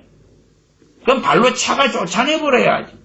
아 우리 엄마가 된장국 끓이면 진짜 맛있는데 남자가 부모를 떠나서 아내와 한 몸을 이루어야 되는데 아직 지 엄마가 해준 된장국 맛도 잊지를 못했어. 여자 당신도 문제예요. 그런 남자 준비도 안 된 남자를 만난 거 아니요. 그러니 고난이 고생길이 훤했어요. 이 청춘 남녀들이 자기들이 준비 안 해가지고 결혼해서 좌충우돌하고 결혼 준비 안 된 남자 여자를 만나가지고 온갖 똥물을 뒤집어 쓰는 걸 이해하지 못하고 하나님을 원망하려는 거예요. 어떤 자들은 하나님 행복할 줄 알고 결혼했는데 결혼생활 왜 이리 힘들어요? 연애할 때는 이해관계가 별로 없을 거 아니에요. 연애할 때야 무슨 이해관계만 있어요? 연애할 때야 어디에서 밥 먹을까? 어디 여행 갈까? 어디 커피숍 갈까? 너 뭐 먹을래? 아니 이거 먹겠다. 양보도 하고 야 나는 불고기 덮밥 잘하는 집에 가고 싶어. 나는 스파게티 잘하는 집에 가고 싶은데 연애할 때야 이해관계 그 정도예요. 양보하면 되지. 결혼한 다음에는 돈 쓰는 것부터 틀리단 말이에요. 남자가 벌어온 돈을 지가 막 쓰고 살았는데 일 안 하고 싶도 안 해버려. 그 다음에 뽀르르 지 엄마하고 달라붙어 살았는데 결혼한 다음에 그게 정돈이 어떻게 되냐 그 말이에요. 결혼하면 정리가 되나? 아니면 남자는 여자하긴 나름이요. 네가 잘 좀 해봐. 요즘에 뭘 많이 들려? 결혼해도 맨날 게임하고 있어. 직장 다니는 친구들도 직장 갔다 와서 맨날 게임해요. 결혼한 여자는 그것 때문에 이제 소가리를 어마어마하게 시어머니가 하다가 아이고 편하다. 이제 네가 잘 꼬셔가지고 그 맨날 게임하고 이상한 삶을 사는 걸 좀 정돈을 시켜봐라. 여자하기 나름이요. 남자는 헛소리는 하는 거예요. 준비가 안 되는 거예요. 준비가. 이해관계가 충돌한단 말이에요. 충돌에 끊임없이 돈 문제 충돌하지, 시간 문제 충돌하지, 뭐 충돌하지. 충돌해요. 단순하게는 저는 부부들한테는 꼭 치약 2개 놓고 쓰라고 권면합니다. 부부 상담할 때 치약 2개 쓰고. 아무것도 아니에요. 이 한쪽은 치약을 끝에서 쭉 짜고 그 다음에 한쪽은 중간에서 아무데나 눌러 짜고. 그러면 한쪽은 이제 아내가 이제 뒤에서부터 막 짜가지고 말아오는 스타일이라고 합시다. 남자가 중간에 확 눌러가지고 칫솔질했어요. 여자가 또 다시 누른 것을 또 끝에서 말아가지고 원상복귀시켜요. 저는 아무데나 누르는 스타일이거든요. 아무데나 누르는 스타일. 그러니까 사실은 제가 쓰는 치약은 아무도 손 안 대야 돼. 가만히 내비둬야 돼. 왜? 짜증나잖아요. 뒤에서 또 말아오고 짜증나잖아요. 그거 그냥 자기가 눌러쓰고 알아서 해. 내가 쓰는 치약을 눌러쓰고 안고 뒤에서부터 쫙 쓰고 싶다고 하면 따로 빼가지고 쓰면 되는 거야. 따로 빼가지고 뭘 스트레스를 받냐고 말이에요. 그러니까 치약을 쓰는데 왜 부부가 한 치약으로 쇼를 해야 되냐고 말이에요. 드물게 이제 남자도 자기 마누라한테 잔소리하면서 왜 당신 가운데서 자꾸 눌렀어? 뒤에서부터 이렇게 밀었어야지. 그러면 또 남자가 막 그냥 하면 여자가 또 스트레스 받고. 거꾸로가 더 많긴 합니다. 비율적으로.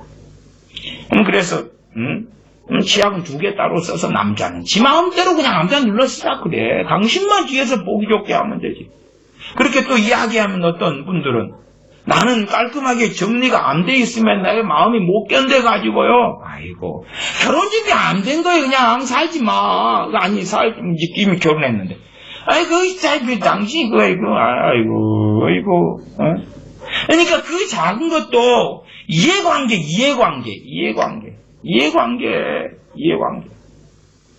그런 것을, 그것 가지고도 이제 짜증나고 신경질 나는 판국인데, 더 큰 이해관계들은 산더미같이 쌓였다고, 이게. 산더미같이. 혼자 원룸에서 살 때야 내 마음대로 막 하는데, 그냥, 남자들, 옷 벗어놓고 아무데나 양말 던져놓고 벗어놓고 막, 그래도 지가 알아서 다 했어요. 그래서, 끄적끄적 살았어. 아니면 지 엄마가 와서 해줬겠지. 결혼한 다음에는 이제 그런 거부터 다 습관이 틀리잖아요. 그러니까 그렇게 한 몸으로 한 가정으로 잘 정탁하려면 최소한 부모가 짐이 안 돼야 되는 거야. 짐이 안 돼야 돼. 그런 판국인데 연결돼가지고 남자가 부모를 안 떠나가지고 그렇게 하면서 돈 문제 얽혀있지. 빚 문제 빚 감당한다고 정신 나가가지고 헐떡헐떡하지. 결혼을 하지 마. 뭘로 결혼을 해? 부모에게 갚아주려면 죽을 때가 갚아주면 되지. 뭐가 복잡해 도대체. 근데 왜 결혼해서 상대방 배우자를 지옥 속에 같이 끌고 들어가려고 그러냐고. 응? 아니면 자기 혼자 다 벌어가지고 다 썼으면 결혼하지 마. 그렇게 살아 그냥. 근데 내가 200만 원을 벌었어요. 내 씀씀이 50만 원이면 돼. 어머, 한 100만 원은 이제 저축하고 50만 원 가지고 부모님 용돈도 드리고 뭐 또 하고, 응? 그렇게 하다 보면 결혼했어요. 나 100만 원, 200만 원 번 사람 100만 원 저축을 했어요. 그러면 씀씀이가 관리가 돼 있다는 이야기 아니에요. 결혼해서 살림 살 때 100만 원 최소한 살림 살 수 있다는 이야기 아니에요. 살림 살 수 있다는 이야기가 아니라 100만 원 가용할 돈이 있단 말 아니에요. 남자가 벌어온 돈 중에. 그러면 여자가 이제 좀 벌거나 그러면 합쳐가지고, 그렇게 평안하게 살 준비가 됐을 거 아니에요. 그러나, 그런 준비가 안 돼버리면, 그냥 좋다고 결혼만 하면 해결된다고 생각해요. 백마탄 왕자 나타났나? 결혼만 하면 해피엔딩 할 거라고? 장점이 있겠지요. 조금의 장점을 과대 확장해서 생각하고 있는 건데 그 다음에 지옥길이 펼쳐지는데 남자가 부모를 안 떠나려는 남자를 만나면 지옥길이 더 펼쳐지지요. 펼쳐져. 정리가 돼야 된단 말이야. 시댁 문제 정리돼야 되고. 그래서 시댁에 머리는 남편이고 시아버지니까 혼자 사시든 뭐 같이 사시든 그렇게 자기 권위 속에 자기 가정을 꾸리시고, 이삭이 리브가 결혼한 다음에 아담은 따로, 여자를 얻어가지고 그두라를 후처를 얻어서 애 낳고 살잖아요. 그냥 따로 살림 차리고 살잖아요. 그러면 새 가정이 있으면 새 가정의 머리는 남편이 돼가지고, 그 독립적인 권위 속에서 새로 살아야 되는데, 이리 얽히고 저리 얽히고 엉망으로 얽혀가지고 사는 거예요. 그러니까 버는 돈을 가지고 여자분이 자기 남동생 학비를 대줘야 되겠다. 그렇게 하면 그것도 결혼 전에 다 상의되고 동의가 돼가지고 결혼한 다음에 당연히 그렇게 해야지. 당신 가정 어려운 줄 아는데 당연히 그렇게 써야지. 그러면 얼마나 더 사랑이 뜨거워지겠냐 그 말이 거꾸로. 응?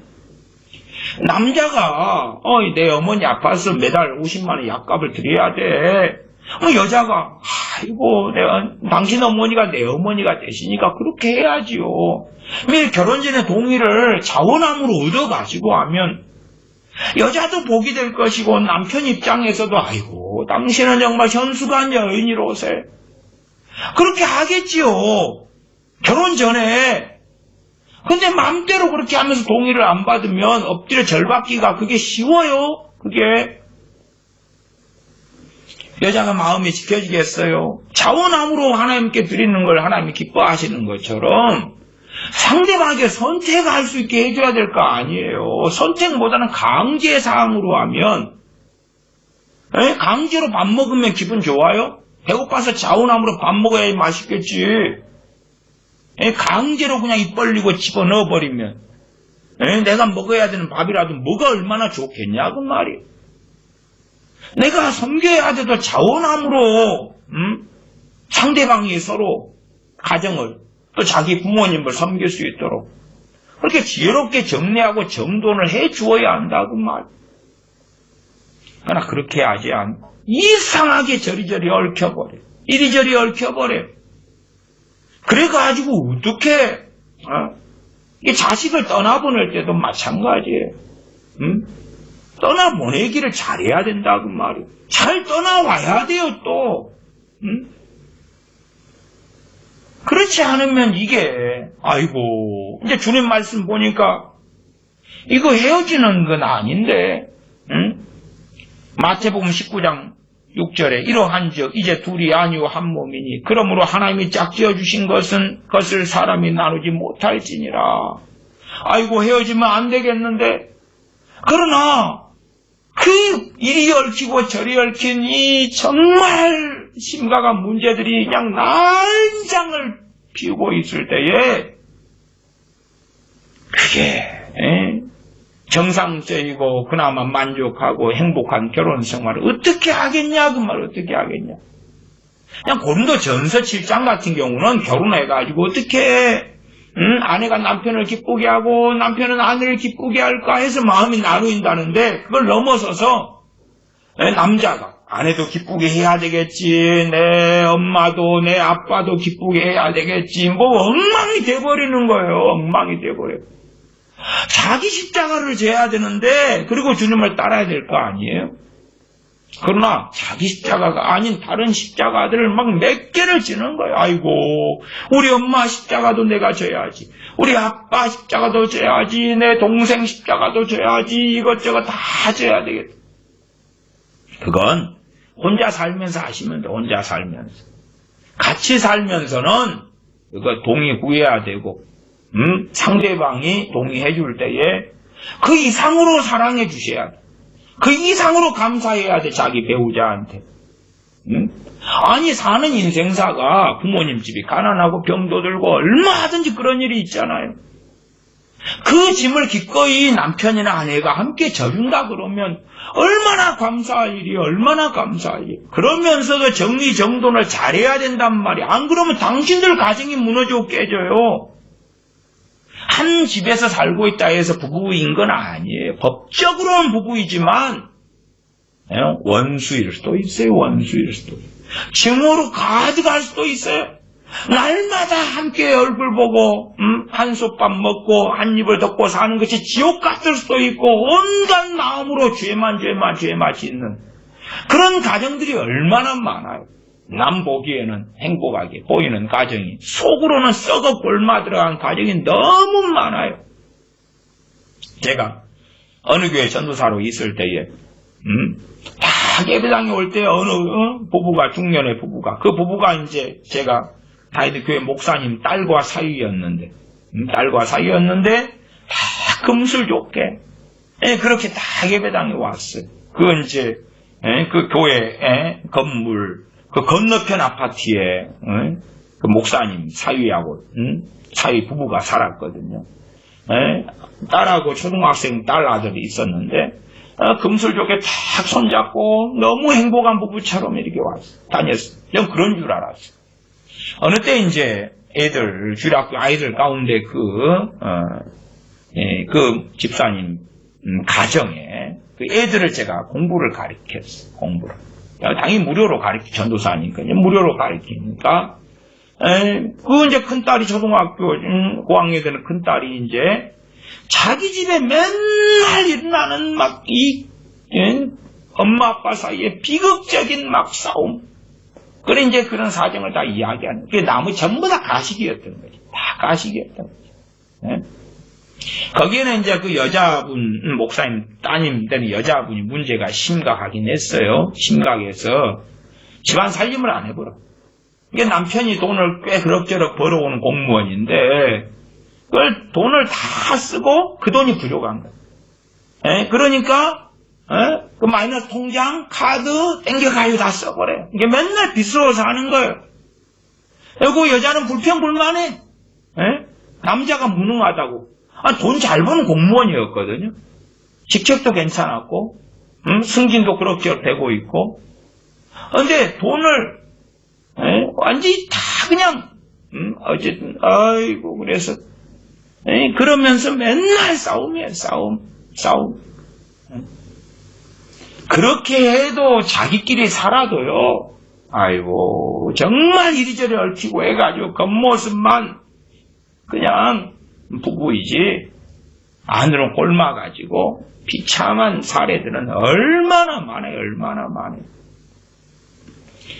예를 들어서 어떤 부모는 나이 드셔서 자식 가정하고 살 수도 있어요. 이제 그것은 자식집에 부모가 들어가는 거예요. 자식집에 부모가 들어가요. 정상이. 그러면은 자식의 권위에 부모가 따라줘야 돼요. 왜? 그 가정의 머리는 그 남편이지 아버지가 아니거든. 어머니가 아니거든. 그렇게 될 때에 함께 살 수가 있는 거예요. 머리가 두 개면, 사람 머리가 두 개면 어떻게 되는 거예요? 괴물이지, 괴물. 분리시키는 수술을 해야 되지 않을까요? 그러니까 부모가 자식집에 함께 살 수 있는데, 그러려면, 그 가정의 한 몸은 부부라, 부부. 부부가 어떻게 가정을 꾸려나가는 것에 따라줘야 되는 거예요. 어떤 부모들은 근처에 살거나 자식들을 불러가지고 손주들도 부르는데 손주들을 자기 마음대로 엉망을 만들어버리는 그런 할아버지 할머니들이 많이 있어요.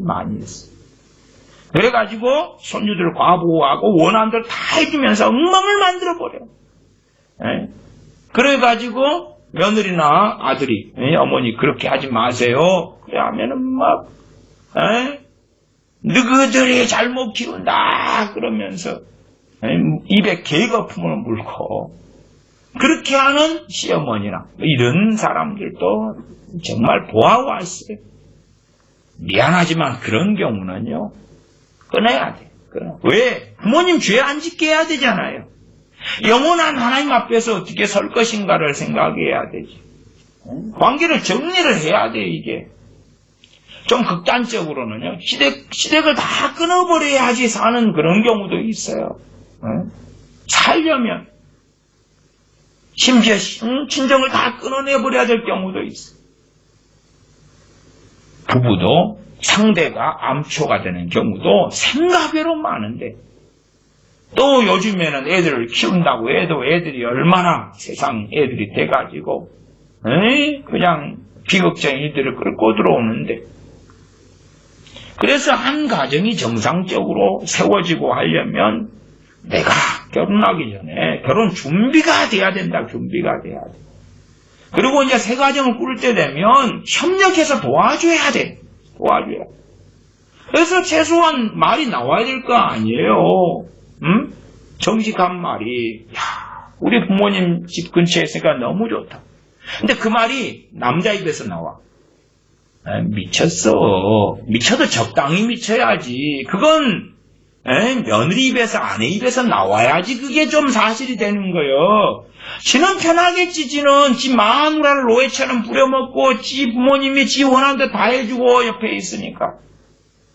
지가 좋아하는 거 있으면 지 엄마가 또 해주고 어서 와라 갈비탕 해놨다. 예 엄마 그리고 달려가고. 마누라가 지 남편 찾으니까 지 집에서 갈비탕 먹고 있대. 그 짓거리나 하고. 그러면서 니는 이렇게 맛있는 갈비탕 나한테 끓여줘 봤어? 네가 하는 음식 맛도 더럽게 없어. 그러고. 결혼하고 난 다음에는 그런 친정이든 친정에서 뭐 김치 가지고 오세요 그런 거. 근데 친정이 되는 곳이든 시댁이 되는 곳이든 자식이 위해서 김장해주려면 해주란 말이에요. 그러나 부르지를 마세요. 그리고 몸이 힘들고 아프면 자기 것만 해 먹으세요. 아니면 요즘에 인터넷 좋아요. 그냥 배출 시켜 먹어요. 주문해 먹어요. 그냥 자기 것만. 뭐 하려고 자식을 품 안에 끌어안아서 김장을 그냥 뭐 몇십 포기 해가지고 니 가져가라 니 가져가라 그러면서 허리가 아파 죽겠는데 왜 며느라 안 오냐? 지 딸은 또 안 불러. 며느라 왜 안 오냐? 시어머니는 그냥 너희들 김장하니라고 허리가 분일러지는데 그러놓고 아이고 정말로 자녀 가정을 세우는 게 아니라 무너뜨려 버리려고 그런 말 있죠? 뭐 아들 가진 유세라고 그렇게 하는 정말 어리석은 일들을 많이 봐요.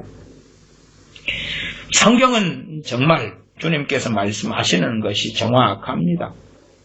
5절 다시 읽습니다. 마태복음 19장 5절. 말씀하시기를 이러므로 사람이 그 부모를 떠나서 아내에게 합하여 그 둘이 한 몸이 될지니라 하신 것을 잊지 못하였느냐. 하나님이 짝지어 주신 걸 사람이 나누지 못할지니라 6절 하반에. 근데 이 짜돌림이 자식 부부를 갈라놔버리려고 짐이 되는, 갈라놔버리려고 발부둥을 치는 거예요. 갈라놔버리려고.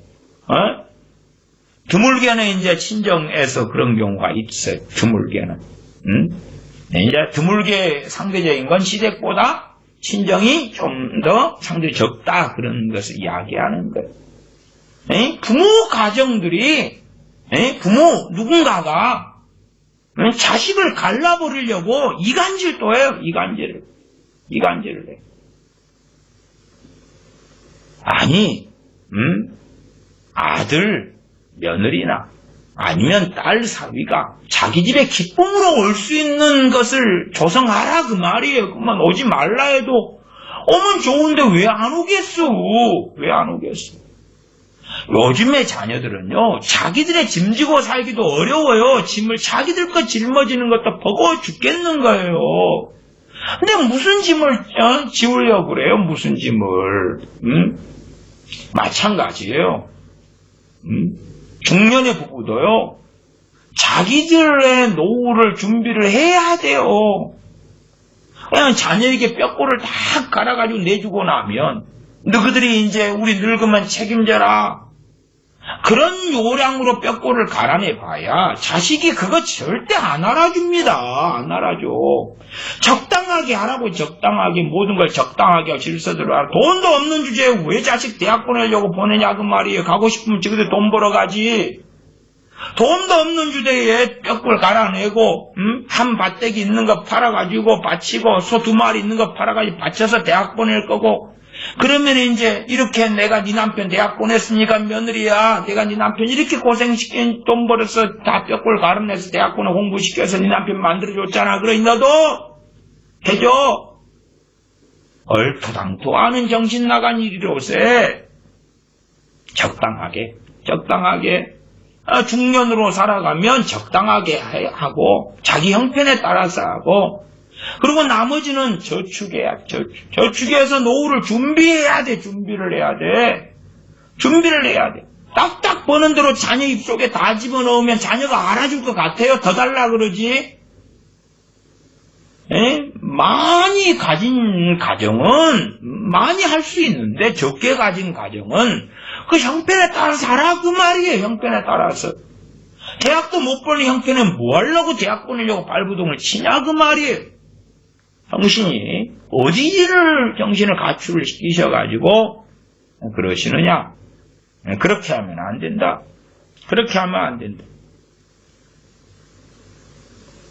데살로니가 전서 2장 4절을 제가 읽으면, 사람을 기쁘게 하려 함이 아니요 오직 우리 마음을 감찰하시는 하나님을 기쁘시게 하려 함이니라. 사람을 기쁘게 하는 삶이 아니라 그 말이에요.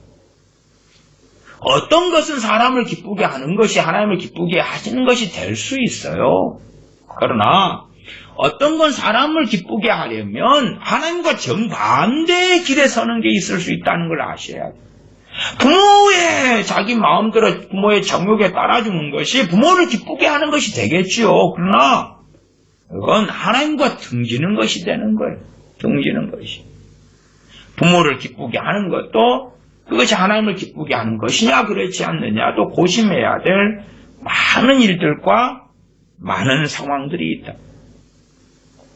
골로새서 3장 20절에 자녀들아 모든 일에 부모에게 순종하라. 이는 주 안에서 기쁘게 하는 것이니라. 모든 일에 부모에게 순종하라. 누구 어디에 있을 때요? 아니 부모하고 살 때 아니에요. 그 품 안에서 자랄 때 이야기하는 거지요. 그러면은 부모는 제주도에 계시고 자녀는 이제 결혼해가지고 서울에 산다고 합시다. 그러면은 모든 일에 순종하라 그러니까 전화해가지고 엄마 밥 몇 시에 먹을까? 몇 시에 먹을까? 엄마 이번에 월급 200만 원 받았는데 200만 원에 대해서 어떻게 쓸지 모든 일 순종하라 했으니까 어떻게 쓸지 좀 엄마 알려줘. 응? 그러면 그게 말이 되겠느냐 그 말이. 부모 품 안에 있을 때 부모가 정하니까 죄 아닌 것들은 순종하고 그렇게 해서 부모를 기쁘게 하고 독립에서는 상관이 없잖아요. 그게 왜 부모를 괴롭혀요? 아니면 스스로 부모의 노예가 돼가지고 조종을 받으려 그래요? 그러면 이제 간섭하고 지배하고 조종해야 되기 때문에 내가 시어머니다 심지어는 신의 유세까지 있어요. 신의 유세까지. 그러면 결혼 하나님 만드신 결혼제도 안에 들어갔는데 그걸 찢어버리겠다는 거예요. 찢어버리겠다는 거예요. 한쪽은 이제 일방적인 피해를 당하면서 버티고 견디는 거죠. 서럽게 울면서 단식하면서. 더군다나 애까지 있는데 헤어질 수도 없고. 아니면 젊은 시절에 애 키우는 다 보냈는데 생활 능력이 별로 없잖아요. 여자분들이. 늦은 나이에 이제 무슨 일을 하고 먹고 살겠어요. 남자는 일찍부터 직장 생활하고 애를 가져도 여자는 계속 애를 키우고 직장에 다니더라도 또 그만두고 애를 키우고 살아왔는데 그래서 남자는 직장 생활을 계속 하지만 여자는 그렇게 못하는 지경과 처지에 처해가지고 살아왔는데 이도저도 할 수 없는 비참한 지경의 여자들을 집어 던져버리는 남자들이 많다 그 말이. 그러면 이 결혼 생활이라는 게 참 어려워. 결혼할 준비 안 된 사람들이 결혼해가지고 엉망으로 만들어버려요. 하나님 어떻게 좀 해줘요. 그렇게 안 됩니다. 그렇게 안 돼요. 자기가 뿌리고 안 웃고 자기가 거두어야지. 너희가 무엇으로 심든지 그대로 거두리라 했잖아요. 근데 하나님한테 거두어 달라고 원망해봐요. 왜 기도응답 안 해주시냐고. 왜 우리 가정 이렇게 행복 안 하냐고. 하나님 행복하게 좀 해달라고. 많은 것 안 바란다고 해봐야 자기도 지금 자기 가정이 어떻게 얽히고 어떻게 어리석고 살고 있는지를 이해를 하지 못하는 소치올시다. 남자는 부모를 떠나야지만 그래서 아내하고 한 몸을 이루어야 돼. 그러면 재정이 투명해야 돼. 이미 그러려면 결혼하기 전에 남자가 돈 관리를 잘해야 된단 말이야. 잘해야 돼. 돈 관리를 모두 허풍거풍 써버리고 정욕적으로 써버린 다음에 결혼해서 당신이 다 알아서 해봐. 근데 나는 한 달에 최소한 얼마는 돈을 써야 돼. 그 짓거리 하면 혼자 살아야지. 혼자. 왜 엄한 여자를 괴롭히냐 그 말. 여자는 또 왜 그런 남자한테 꽂히냐 그 말이에요. 눈이 어떻게 정신이 나가가지고. 정상적인 남자, 정상적인 여자를 찾아서 결혼하고 없으면 하지 말고 그래도 어떻게 비정상이 돼가지고 결혼에 대한 환상을 어리석은 환상을 꿈꾸냐 그 말이. 자식도 마찬가지. 부모가 자식 키울 때 정상으로 키워가지고 여자를 구해서 결혼을 시킬 때 떳떳하게 여자를 딸을 정상으로 키워가지고 남자 구해서 결혼시킬 때 떳떳하게. 그 다음에 젊은 애들이 남녀 상여지사에 빠져가지고 남자 보는 일 여자 보는 일이 없으니까 잘 키워도 남 좋은 일 시키는 거예요. 잘 키워가지고 잘 키워가 이상한 놈 이상한 여자 만나서 그냥 미쳐버리는 거예요. 잘 키운 자식인데. 저도 그런 경우 참 많이 봤어요. 이야, 이 여자분이 정말 정말 좋아. 이 여자분이 참 지혜롭고 자기 삶을 잘 겪어왔어요. 남자 하나 잘못 만나가 인생이 패가 망신해버리는 거예요. 패가 망신해버리고.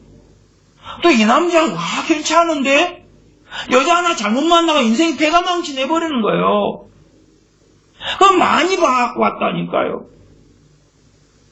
그러면 자기는 어떻게 잘 살아왔다 할지라도 눈에 콩깍불 씌우면 되는 게 없기 때문에 부모 조언을 잘 받아가지고 아무리 나는 콩깍불 씌워서 이 남자 이 여자하고 함께 살고 싶더라도 좀 조언을 좀 들어야 될 거 아니에요. 조언을 들어야지.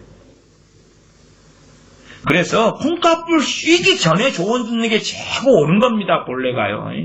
유감스럽게. 그러니까 연애를 하면은 막 보고를 하고. 근데 이 부모들이 보고를 받을 어떤 종자가 안 되는 사람도 많아요. 그게 비참한 거라. 어른 돼가지고 슬기와 지혜를 전해줘야 되는데 간섭하고 지배하고 조종하니까 자식들이 연애하고 있는데 근데 이야기를 안 하잖아요. 안 해. 이게 서로 엉망이 되는 거 엉망이 돼. 이 세상이 그렇군 엉망이 된 세상이 되고야 말았습니다. 얼마나 많은 이혼이 많고 참다 못해서 황혼 이혼으로 갈 수밖에 없는 끔찍한 사례들은 얼마나 많은지. 그래서 많은 경우에 자기 본가정을 살기 위하여 시댁이든 친정이든 그 짐들을 다 끊어내고 벗어내야지. 이제 자기 가정을 좀 어느 정도 지탱을 할 수 있을 준비가 되는 가정도 의외로 많습니다. 그 다음에 힘이 생기거들랑 부부가 한 뜻을 모으고 부부의 정상 가정에 이제 힘을 얻거들랑 그 다음에 시댁도 도와주고 섬기고 어떻게 해요? 마음을 합쳐가지고 친정도 도와주고 섬기고 자기 가정을 든든히 해서 기둥을 세워놓고 기초를 봐놓고 튼튼하게 지어가지고 그렇게 해서 힘을 얻어가지고 섬기고 도와주라고 말이에요. 근데 자기도 그냥 기초도 못 놨는데 거기에서 철근 빼가지고 시댁에 보내고 거기에 콘크리트 빼가지고 보내고 이번에 광주에 39층 된 건물 몇 개 층의 외벽이 다 쏟아졌잖아요. 큰 그 대단히 단지 가운데 그랬는데 그 주변의 주민들이 다 증언을 해요. 뭘 증언하냐 그러면 한파가 몰아쳐오는 날 그렇게 추운 날 콘크리트 양성이 안 되는 날 콘크리트를 쏟아 부은 거예요. 주민들이 보고 그러니까 콘크리트가 제대로 굳지를 못해버리는 거예요. 저도 목수일도 하고 철근일도 하고 콘크리트 타설도 하고 살아왔기 때문에 겨울에 아파트에 자기들은 규정들 했다고 현대 그쪽에서는 막 하잖아요. 누구예요? 정머시기 회장이나 아니요 거짓말이지. 법적 책임 안 지려고 그러는 거지. 겨울에 콘크리트 탓을 하잖아요. 그 추운 날 양생이 안 돼요. 그러니까 현장에서는 빨리 양생시키려고 그 콘크리트 탓을 안 했다가 숯불을 갖다가 이제 막 쌓아가지고 안에서 막 불을 피워요. 그래도 겉만 양생이 되는 것처럼 보여요. 그는 빠른 공사기간 하기 위하여 이제 막 심지어 일주일에 한 층씩 올려버려요. 그렇게 해가지고 속은 제대로 굳지를 않았으니까 무게가 더해지니까 이제 쏟아져 버리잖아요. 외벽이 두껍고 외벽이 무겁거든요. 통째로 해가지고 쏟아지니까 철근이 다 휘어버리고 무너져 버리는 거예요. 그런 어리석음처럼 자기 집에 있는 자기 집에 콘크리트 타설해가지고 치는 부부라고 합시다. 남편 아내 새신랑 새각시 콘크리트 양생도 안 됐는데 거기에 시댁짐을 지고 거기에 친정집을 지니까 무너져 버리잖아요. 자기들도 개판됐는데 자기들 공사도 부실공사요. 자기들이 넉넉하게 짐을 질 수 있도록 준비를 하시고 그렇게 하는데 억지로 강제로 짐을 지우게 한다 그러면은 그럼 죄송하지만 관계를 좀 끊어내야지 당신들이 안 헤어지고 사시는 거예요. 자원 아무리 자원함으로 효도하고 섬길 수 있어야 돼요. 자원함으로. 그러나 새로운 가정을 꾸린 다음에는 부모 품 안에서 효도하는 것과는 효도의 방식과 그 방향은 상당히 다르다는다. 그 권위 자체가 이미 이제 분리가 됐다는 것 등등을 잘 이해하시면 좋겠습니다. 기도하겠습니다. 아버지 하나님, 참 우리가 어리석고 어리석습니다.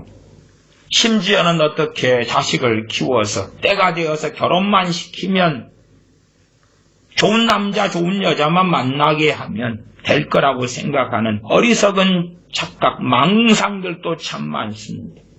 또한 청년들은 좋은 남자, 좋은 여자만 만나면 자신의 인생에 행복이 찾아올 거라는 그러한 망상도 많이 합니다.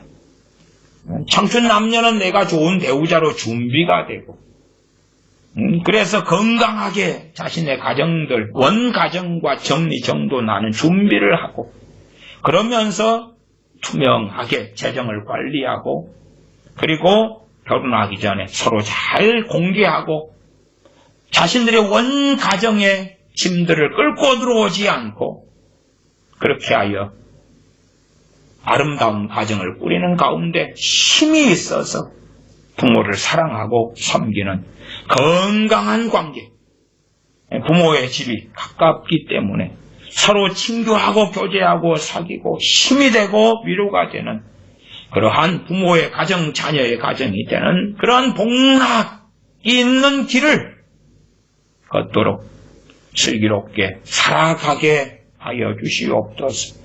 우리 주 예수님의 이름으로 기도하옵나이다. 아멘.